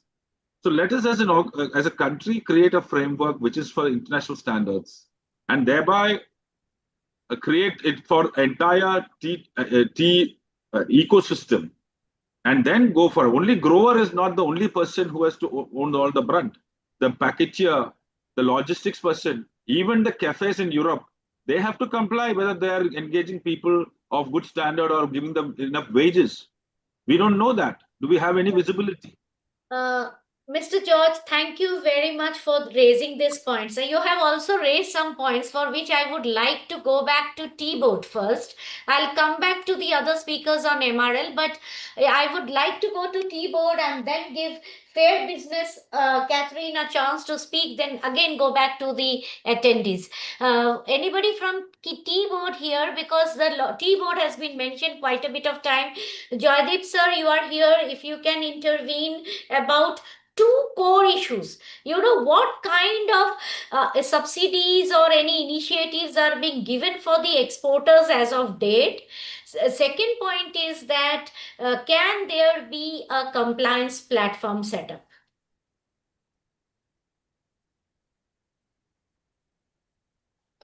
I hope the chat link is open for the respondents, Rajkumar. Yes, ma'am. Open. Okay. Anybody from T-Board, please?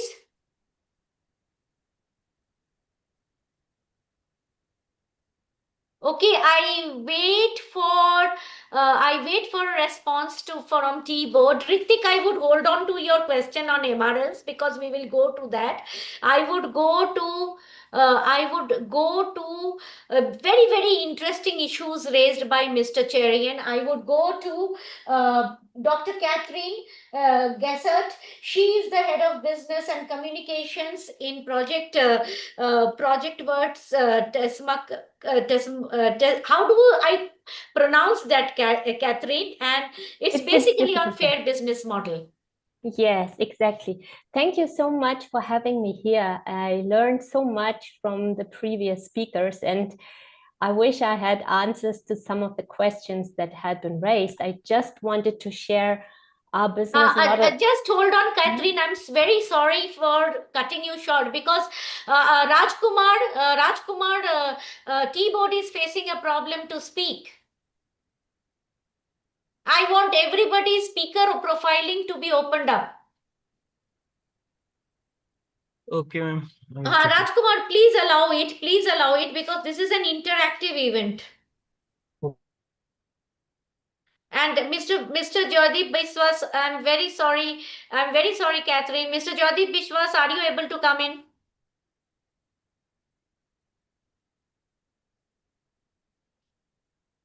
Anu, can you connect to Mr. Can you unmute yourself and check Mr. Biswas? Hello. Yeah, we can hear you. Added, ma'am. Yeah, we can hear you. Yeah. Thank you, madam, for giving this opportunity to speak in such a very interactive platform.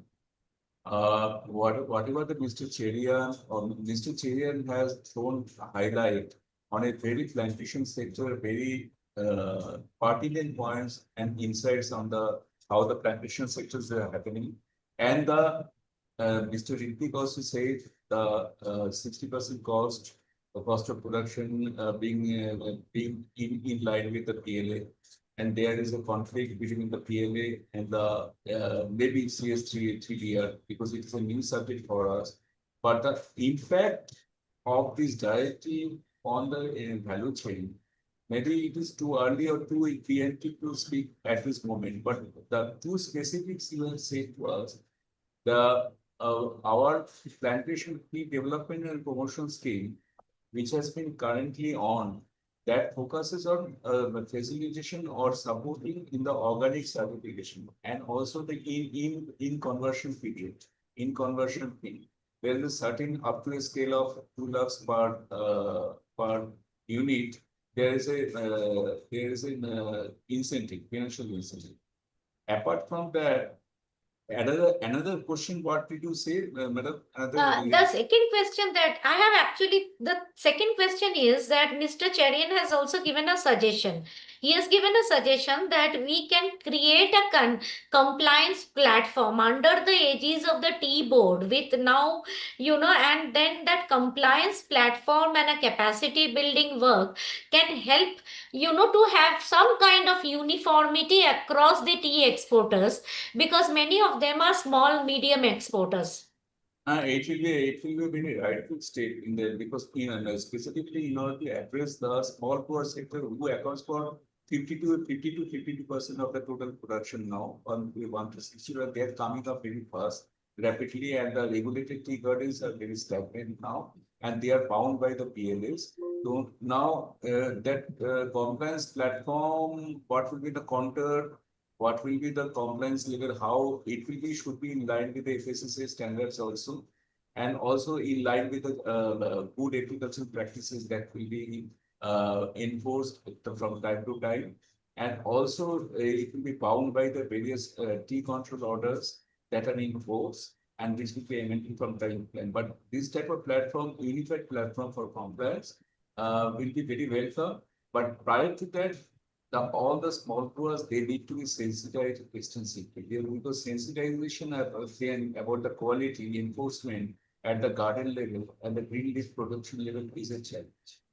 That is from the keyboard side, but we have been doing a lot of sensitization workshops at the ground level in the South India as well as the North India under 2 executive directors. So that will be a challenge, and this unified platform and the sustained training about these and creation of knowledge and awareness how this neat and clean tea can be produced. That the advisory that need to be there for teaching them about the benefits and getting the good prices if they produce the neat and clean tea and pesticides free to the extent possible. Thank you very much. Thank you very much, Mr. Viswas. I'm very grateful to Kathrin for, cut-shorting and allowing this, because I wanted her to hear the view of the tea board and then move forward with her presentation. So Kathrin, over to you. Thank you very much for waiting and giving us this, slot. Thank you very much. Yes, thank you once more for having me. And I have only 2 slides I brought with me because it came at such a short notice, but I thought I wanted to share our approach. So if you would allow me to share my screen, please.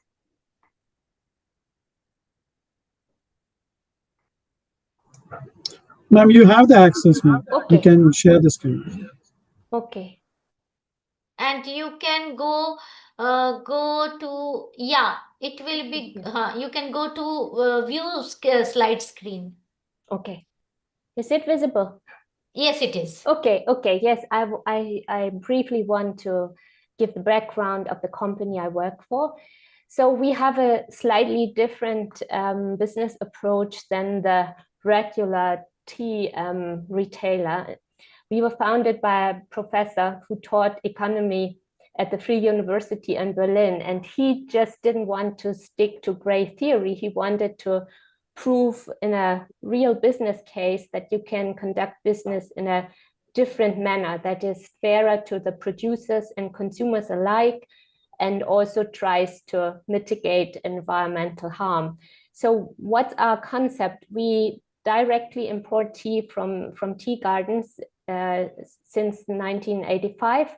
It's tea gardens from Darjeeling, and since 2017 we also have 2 tea gardens in Assam that produce organic tea. We sell in large packages because that saves material, packaging material. We don't have any middlemen in our supply chain, so we buy directly and we sell directly. And we have a reforestation project since 1992, and we work in collaboration with WWF India since 1996. We still fund our project exclusively by ourselves. And it's not only reforestation, but also other social activities that also help to generate additional income for the tea pluckers, because wages had been mentioned, and we know that decent living requires a certain income, and we know that the wages probably are not enough. I mean, even if you take into consideration that it's cash and kind, they're still struggling. So we want to do something in this regard. And what also distinguishes us from others is that we work with our suppliers since decades, and we don't see them, our relation, not just as a supplier buyer, but we are partners really, because all the problems that Darjeeling faces are our problems as well. So for our customers, we offer a very transparent supply chain, so they can really trace back on our internet site from which tea gardens their tea comes, in which period it was plucked, and we share lab results with them, because even though we import organic tea, we still have a double check lab analysis. And we also disclose how we calculate the price for the consumer. So they see approximately 50% of their final retail price we use to purchase the tea, and we only operate with a 5 to 10% profit margin. So we are not a profit maximization company. That's not our main intention. We just want to be an example, and we really hope that this example inspires others to start and fund companies in a similar manner. So we also have each year what we call an entrepreneurship summit, to share our approach and to have something against the usual corporate business conduct. So we approximately sell 320 tons of tea per year and have 200,000 customers, mainly based in Germany. And we are a direct mail order business that, with the invent of the internet, moved towards online. And if I try to address all the social aspects as well as environmental aspects, if I break it down to our project, which is called Save the Environment and Regenerate Vital Employment, we already have been doing a lot when it comes to the conservation part of nature. But now we feel we also need to do more in social aspects, because we had conducted a human rights risk assessment for our supply chain, and the very fact that we buy our tea from plantation, of course, bears a risk, because we have a power imbalance, and it is also in our interest to address those issues and play a part in providing a safe working environment, especially for the women in the tea gardens. And we can only do that to a certain extent, but we owe it to our business model and our core values that we try to be supportive in this regard. So when someone prior had mentioned who should pay for this, I feel very much if we as buyers want this, and consumers want also to enjoy their cup of tea in the knowledge that nobody is exploited or nature is mistreated, then of course we also have to pay for it. So I find this approach of social worker-driven, I forgot the proper name now, a worker-driven social responsibility quite interesting, where you not just pass on the burden of living up to all the regulations and directives to the producer, but rather share it if you are a supplier that wants all these. And yes, so this is I just wanted to share that with you, how we see it, and that we are willing to take this responsibility, because what I also learned when I looked at at reports on sexual harassment and exploitation in tea gardens, what was very clear is you cannot outsource responsibility. So I can understand for large corporations that have 10,000 products that they need to work with certifiers, but we have the luxury, I would call it, to have such close contact to the ground, to the tea gardens, that we need to, that we are responsible to share in this regulations that all of us have to meet in the supply chain. So yes, I hope I didn't speak too much. I could go on and on, but I just wanted to let you know who are in various other stages of the supply chain, that we really have a holistic view on this, and we ourselves are very keen to get a multiple stakeholder approach, starting to face the various challenges that we have, not only in Darjeeling and other places as well, with migration of young workers and quality being affected by climate change, and MRLs making it feel like it's a non-tariff barrier to import tea to the EU. So we are well aware, and we think we cannot solve the problems by ourselves. So therefore we seek others who are willing to join in this challenge. This is amazing, actually. Kathrin, you have put it in a very amazing way, that it requires multi-stakeholder partnerships. It's not really what they are looking into is bad. Like, when you look at women harassment or child labor, by the way, Mr. George, let me correct you, child labor is below 14. So I don't think if you see somebody in a European cafe who is working below the age of 14, please do click pictures. We will have it discussed with the EU embassy. I'm sure you will not get it. You will get somebody who will be above the age of 14. So there is a difference how child labor is defined by ILO. So we have to be also very practical when we talk to the European Union and others. But one core issues when we discuss environmental standards and labor standards, and Kathrin, that takes forward your question. Everybody talks about the MRLs and the European Union. And now we also have two attendees, and I would like them to allow them to speak, because they are talking about another MRL standard coming up, which is going to be implemented next year, and we will lose 60% of our business. Now, the question to me, the question that I have in mind, even for the tree grower, is that, are you implementing a traceability to your farm? Because what happened was the same problems used to happen for the grapes. They had European Union, had CCC, and they then went down to implement a more rigid standard. But the standards as per the WTO guidelines have to be scientifically proven. So if that side is scientifically proving that this chemical is harmful for health, we also need to collect our documents, traceability, standards, and every other detail to prove that this is not scientifically incorrect, So we have to look at the scientific clarification and a scientific system to counter the MRL.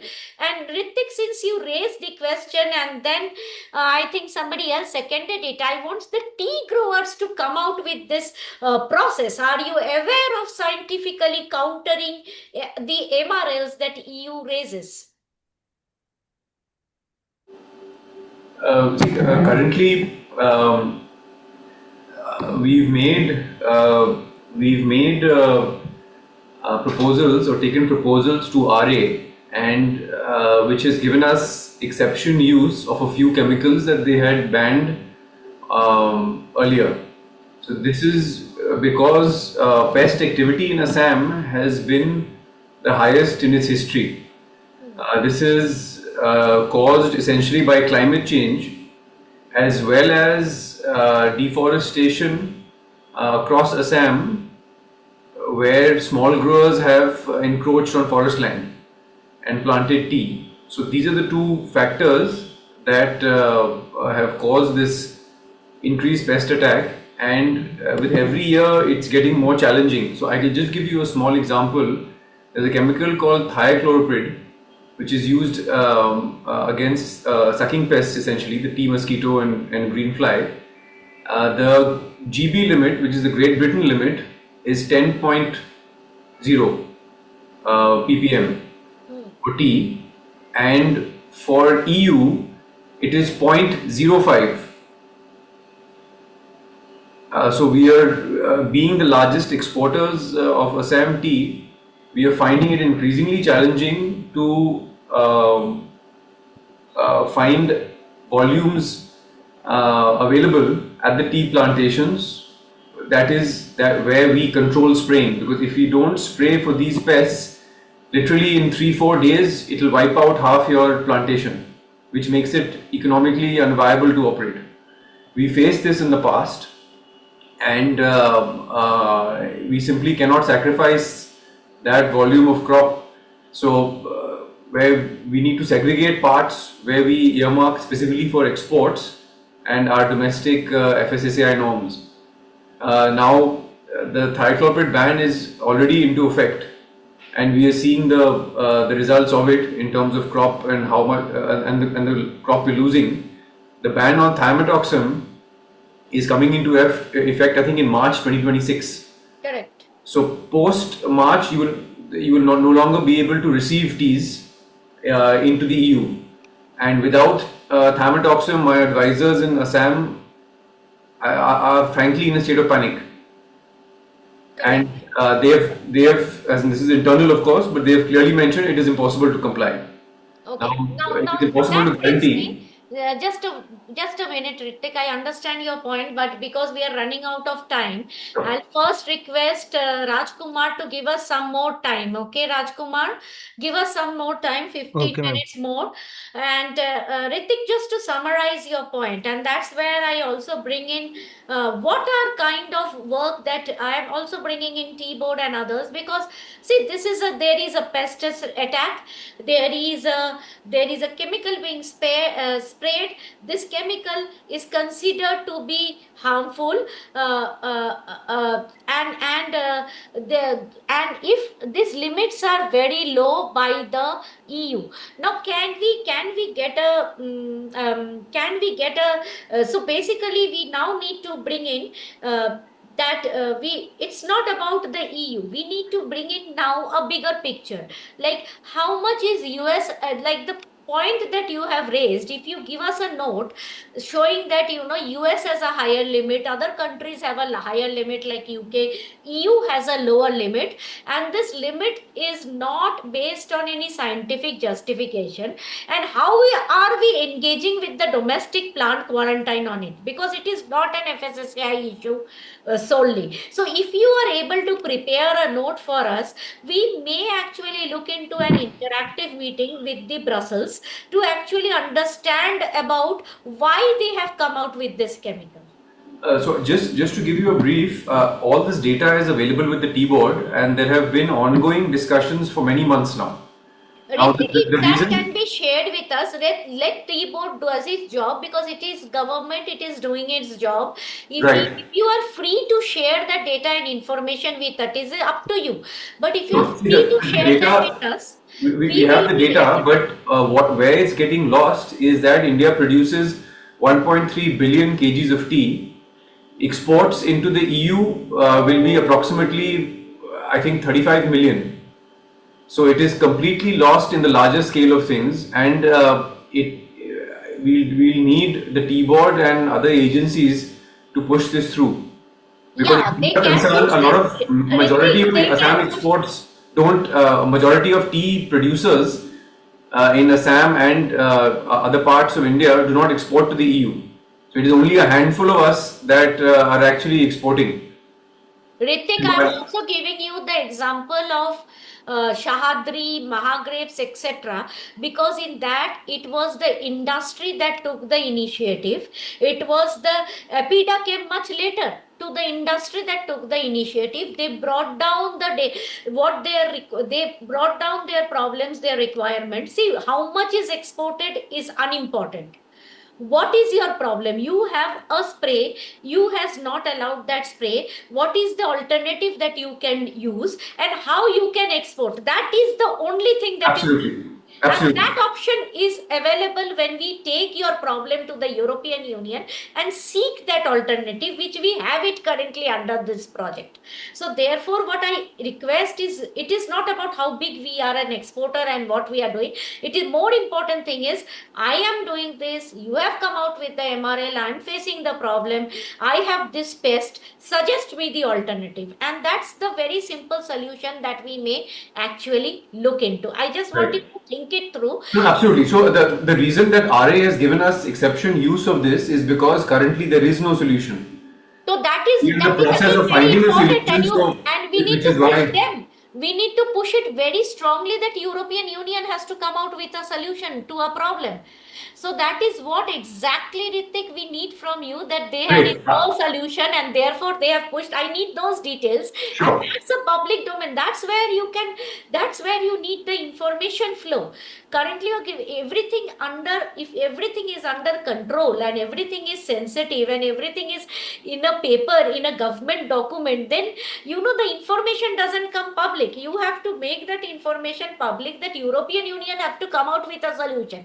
And when you make that information that you comes out with a solution, most often they kill the problem rather than coming up with the solution. So allow them, put them under a process where they kill the problem rather than they have to give a solution. Okay, when you when you ask for a solution, they come back and say, oh, there is no solution, let's kill the problem. So that's how things happen. So therefore, it will not be a very big problem.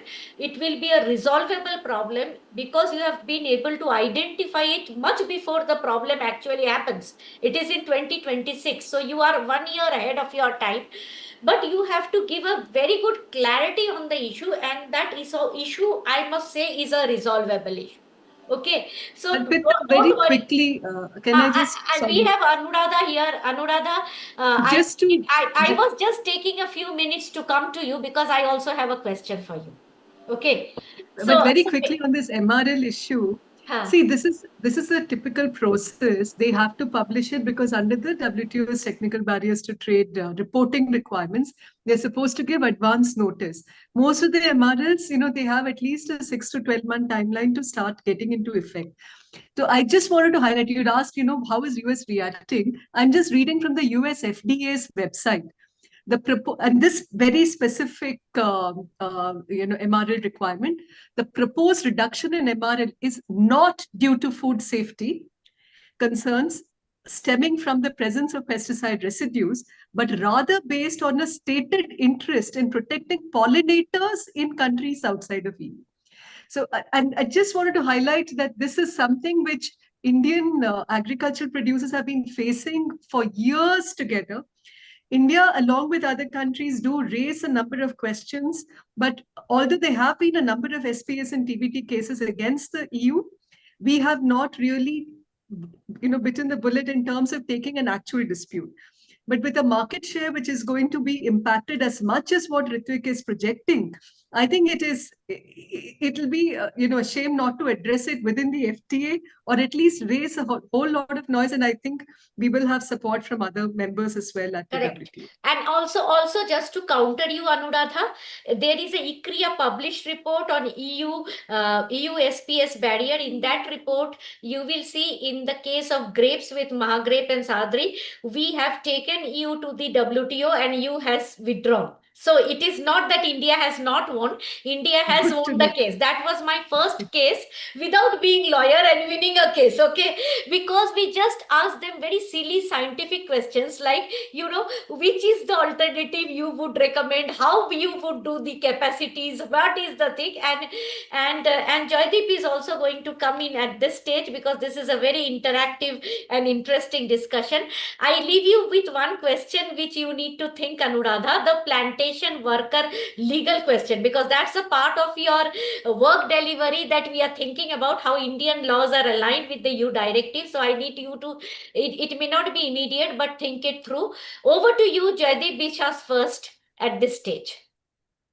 Yeah, madam. Hello.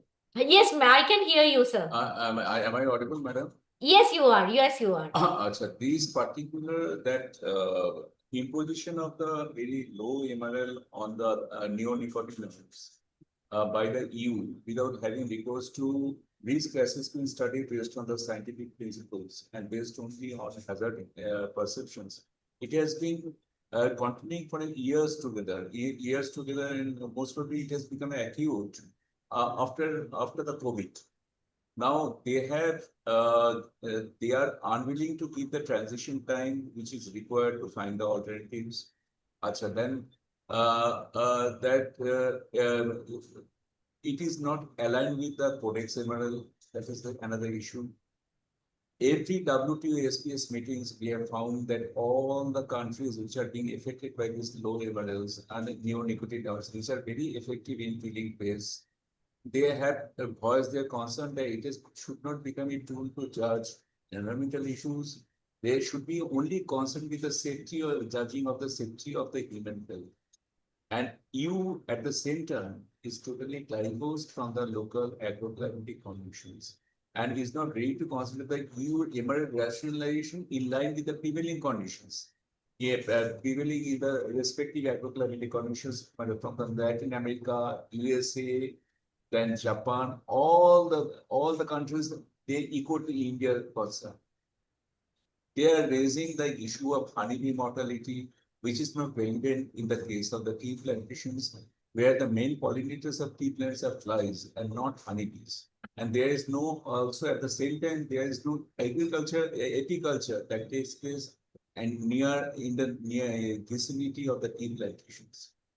In this context, we had a series of meetings with the stakeholders and with the tea research association during the last 1 year or 2 years. In every WTO SPS meeting, we have raised these at the trade STC, specific trade concerns. In the 17th June, the last WTO SPS meeting also, we raised the same issues again. It has been raised at the various fora. And on then during the meeting, imminent meeting of the Honorable Ambassador of India to Brussels, and then he is going to have a meeting with the PG Sante in July. That again, the extensive note has been prepared, a dossier has been prepared and given by all the technical aspects by the TRA and the management perspective we have given. Mr. Biswas, may I also request you one thing? If you can, or Pallav may coordinate with you, if you can help us to give a small note on this. The issue is not where you have raised the issue. The issue is also not, it is not No, I Codex am not compliant. finished. Just allow me 2 minutes to finish, Mr. Biswas. See, every country, WTO gives every country the right to put in their own requirements. They don't need to be codex compliant. They can be having their own requirement as long as they can scientifically prove it. So we also have to take it up in different forums. Like Anuradha is very strongly engaged in trade agreements. We need to know about it. Now that this event, we know about the issue. Now the second point is that once we know about the issue, we raise it in a very different way. Like the way I'm saying that let them give you the alternative solution. Do not raise that this is a problem for me. Tell them that if I don't have to use this, what should I use for this pest? Why? Let them give you an alternative solution. Suppose if they are not able to answer that question, then let us move to the third step. That's what I'm trying to explain, that ask them to actually. And also if we are able to, like a person like Anuradha is very, very seasoned in this kind of things, but if we are able to understand how we are approaching the problem, maybe we can help you to approach it better to resolve. Are you getting my point, Mr. Biswas? Yes, It is not about meeting various people. It is not about various people raising such a big issue that we are going to die. They don't really care. So we need to actually raise an issue in a way that is more amicable to the model of their operation. And have a more, what we need to do is to help Indian government to form, coalition of partners. And then from that we can actually, from a coalition of partners raising the similar issues, not only India, but all tea exporters, maybe India, China, Kenya, whosoever is exporting the tea, may join together to form a very scientifically determined process which will help us to achieve the target that we are trying to achieve. Yes. Mr. Biswas, Yes. it is an Yes. ongoing process. We will work together. We understand the concerns, but we have to get the full information on the concerns to work together. That's my only point that I am trying to push forward. I Okay. do have a point from Anuradha. Anuradha, over to you. No, madam, just Okay. I am coming to the second point, that solution oriented we have articulated. Exactly, I am coming to the second point.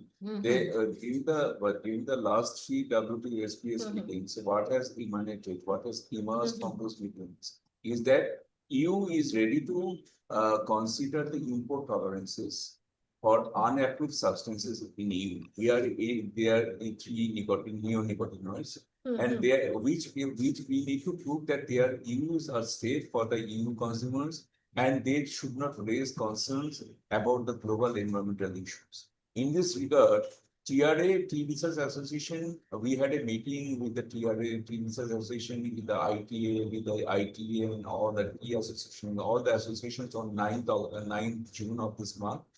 And we have we have touched upon two clear action points. The India has to push for an import tolerance level for the neonicotinoids that is higher than the MRL values fixed by EU. And the second is that engaging the CTIL for filing a case at the WTO, which is the unrealistic imposition of MRLs, by the way, based on hazard perception without having recourse. These are the two action points we have come out, and the manufacturers also will be asked, the pesticide manufacturers will be asked to share the toxicological data about these three new projects. That the three action points emerged from the last meeting, which we will be working on. Actually, this is absolutely an excellent step, Mr. Biswas. This is an excellent step that you are taking. You need to have the data, and what you are saying is absolutely to the dot. Now, because what we request you is that because we are putting it out in a report, we will actually take this note, and we would request you to review it to see that we have covered everything, or we are missing out on anything which is more critical to the tea industry. I completely agree that you are taking the right step in the right direction, because you are talking to different people, taking out the scientific data. Now, anything else that you may have, we can also have a face-to-face meeting, Mr. Viswas. It will be very good for you to, if Tea Board as a representation can give us these issues like a one pager. If it is a one pager, we do not need more details on it, but if you can give us the issues, we will try to dig deeper and look into it. Okay, ma'am. Okay, that will be very helpful for us to get that information, so that we actually identify the top priority list. And as Anuradha rightly pointed out, that it will give us an opportunity also to put it to the negotiating team to actually, from a research point of view, there are negotiating teams sitting and negotiating every day with all industry giving them inputs, but sometimes a research organization giving a feedback is a very different thing, which we will try to highlight and talk about, and try to discuss in a mutual platform, so that one looks at it in a more scientifically WTO compliant way, to address the issue. Anuradha, have I been able to place it clearly, this point? Yeah, absolutely. And yeah, I also didn't have any other, I was just responding to you on the fact that, the labor law illustrations, we will certainly cover them. But Arpita, I also have to excuse myself because need to prepare for my next meeting. Thank you very a lot. much. Now I would like to give it to Vidhi Bhatt. She is she's doing law, right, Vidhi?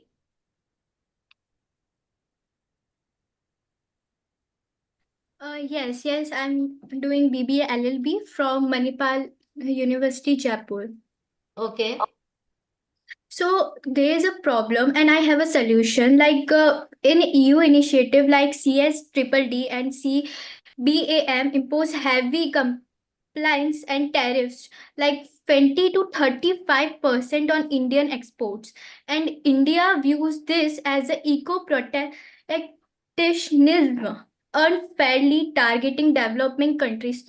So I think like we can negotiate FTA safeguards, tying a regulatory timeline to financial support, develop local standards aligned with global norms like CBAM plus CSDDD, build national MRV infrastructure to help MSME complete. And in social and community impacts, there's a problem like poverty, wages, and exploitative labor continue in tea estate, even certified ones. This is from theguardian.com. This is source. Vidhi, I will cut you short in 2 points now, because 2 points I want to cut you short. First point that I want to cut you short is that the directive already has provisions to help MSMEs. So, as a law student, I would like you to first read the directive and then come back. You treat CSDDD, because then you will get the full picture. The second picture is that I would also like you to read WTO's SPS clause and TBT clause, because once we read that, we will be able to chat. I would come back to you. I would not respond to any questions on textile, because this is a tea event. We have a separate textile event where we are working to a week ago. We already had that textile consultation, so textile related questions will not be answered in this thing. I do have a very short of time, Vidhi. We can talk bilaterally, but I think we are going a bit tangent here. I would request tea growers to come up.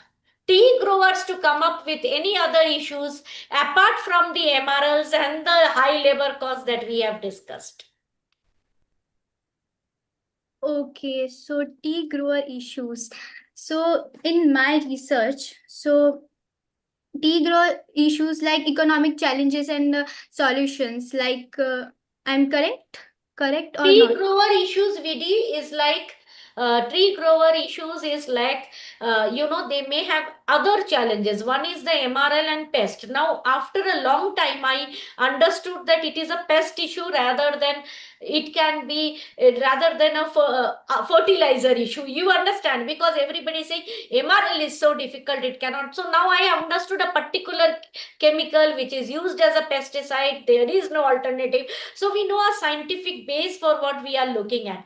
Similarly, Vidhi, it need not be urgent, but for you, I would like you to read through the directive and come out with certain issues if you feel it is. And in your research, look at that part. If you're or you are looking at something else, we can discuss later. But at this stage, I would like the tea growers. I come back to them again. Tea growers, if they have any other issues apart from the labor standards, apart from this thing, and I also come back to tea board. I also come back to tea board to Mr. Biswas to say that, Mr. Biswas, we have identified 2 or 3 core issues. One is the rising labor cost. One is the rising one is the chemicals. The chemicals for the pesticide for which we do not have an indigenous solution as of today. Like they are saying, we don't have an alternative. We can climate adaptation and organic subsidies and price support. Correct. Now you're talking about solutions. So now, so this is again, I'm talking about that. Where do you need a support from the government? So even this, it need not be that we are talking today. It need not be that we need to close everything, but I will just give. tea ব্যাপারটা cultivation লিঙ্কেজটা to go. Mr. Biswas, you wanted to talk about something? No, madam, what I'm trying to say, the immediate barrier that we have raised is that MRL issues. Apart from that PLA, that the high cost of compliances in accordance with the PLA, and that accounts for 60% of the COP cost of production. Apart from that, these are the two issues. Now, solution, one is the back end, one is the front end. Both are in the back ends. Both are in the back ends. Now, one solution that we have proposed, that is okay. Now, with regard to this PLA, we can't do anything right at this moment because the regulatory burdens are bound by that. Apart from that, anybody would like to, that researcher, that coveted researcher on the plantations, any other issue they would like to, because we can't stop the small growers to come up. And there's another is that the PLF bottling factories, they are purchasing green leaves for the small growers. That is also clear. Now, it's a very complicated situation, madam. At the same time, the small growers are coming up with a very with the vengeance. They are because it is now all the plantation permits have been waived. There's no bar on anything. At the same time, regulated tea gardens, they are suffering because of the overheads, social overheads. Now, under this condition, then the geopolitical tensions, it has increased so much in nowadays that it is impacting our West Asia, that 110 million kilograms will be in jeopardy because of this conflict and war. Now, all the exporters are now busy in cost optimization in order to circumvent this insurance, ocean freight, cost of insurance, how they will be shipping. That shipping, they are now focusing on the immediate challenges. The long-term challenges we can wait because now situation is extremely grave now, and we are waiting for the many there's so volatility now that all the exporters are now traveling and they are addressing. So if you have any questionnaire with a very specific thing, you can circulate, but you need to wait for some days till the situation stabilizes. Because now all our shipments are got stuck at the Nava Sheva, at the Calcutta port, and they are earning demurrages. So now it is a matter of survival. Yeah. This It's a is matter a of survival. very, very important issue that Mr. Biswas brought. A third point of the global geostrategy and the logistic issues, that is demurrages and Supply chain disruptions. supply chain disruptions. Okay, it's a very, very critical issues that is impacting, where what is happening is cost is rising, exports cost are rising, and he has brought in a very important issue. Mr. Viswas, we will definitely wait because I know how busy you are, how busy the team members are. In spite of them, they joined in for this event. The primary objective of our study is environmental and labor standards, but environmental standards also have a sideline of pesticide, pest attack, sudden environmental damages, and that brings us to this chemical that we are talking about, and we look into it from that angle in our study just to fit it in because our study is not on MRLs. And we would also like to come back to you at and fix a one-to-one meeting, maybe come and have a meeting in T-board itself, Mr. Biswas, if that is okay with you. Because we will have a dedicated meeting with Mr. Cherian, who are the very seasoned planters. The seasoned planters, we have to be sit with them and in a very dedicated and focused meeting and with a clear agenda. And this is the problem, this is the solution. Mr. Chair, There are some solutions are immediate, some there will be some low hanging fruits. Then there will be some medium, and there will be some long term. So let us have a calibrated meeting where Mr. Cherian and George, some selected planters at the very outset, some selected season planters will be there in order to get the clear results. Thank you very much, Mr. Vishwas. I completely agree with your point. Since Mr. Cherian's name is mentioned, Mr. Cherian is not able to get rid of us very soon. So, Mr. Cherian, over to you. It's a very important point brought up by Mr. Biswas. And Mr. Cherian, we would like to take it forward with a more interactive way in which we can work together, to address the issue. And Mr. Biswas has always been very forthcoming. This is the second webinar he is presenting. Please help us. Pallav is already in touch with you, Mr. Biswas and others. Yes. Please help Pallav to actually get a team together, a core team together to identify and prioritize the issues. Okay, from the North India, one of the planters. Yes, yes. Okay. Okay, And from sir. the Darjeeling, Northwest, if you can help us to identify, and Mr. Cherian, where are you based out of? I'm based out of Cochin. Okay. So Joydeep, it's a good suggestion. I think we can either involve the Consultative Plantation Committee, or let me just get back to Sanjit and others of UPASI, and then we can have a small team made to kind of put across all the points. We can do that. I mean, yes. it's only going to help us in the overall picture. And sir, if you want, suppose it is always very difficult for you to coordinate efforts and things like that. If you want us to coordinate the effort, we are also doing tea and coffee. So if you think that tea and coffee can be done together in one event with the tea board and coffee board, we are happy to do that as well.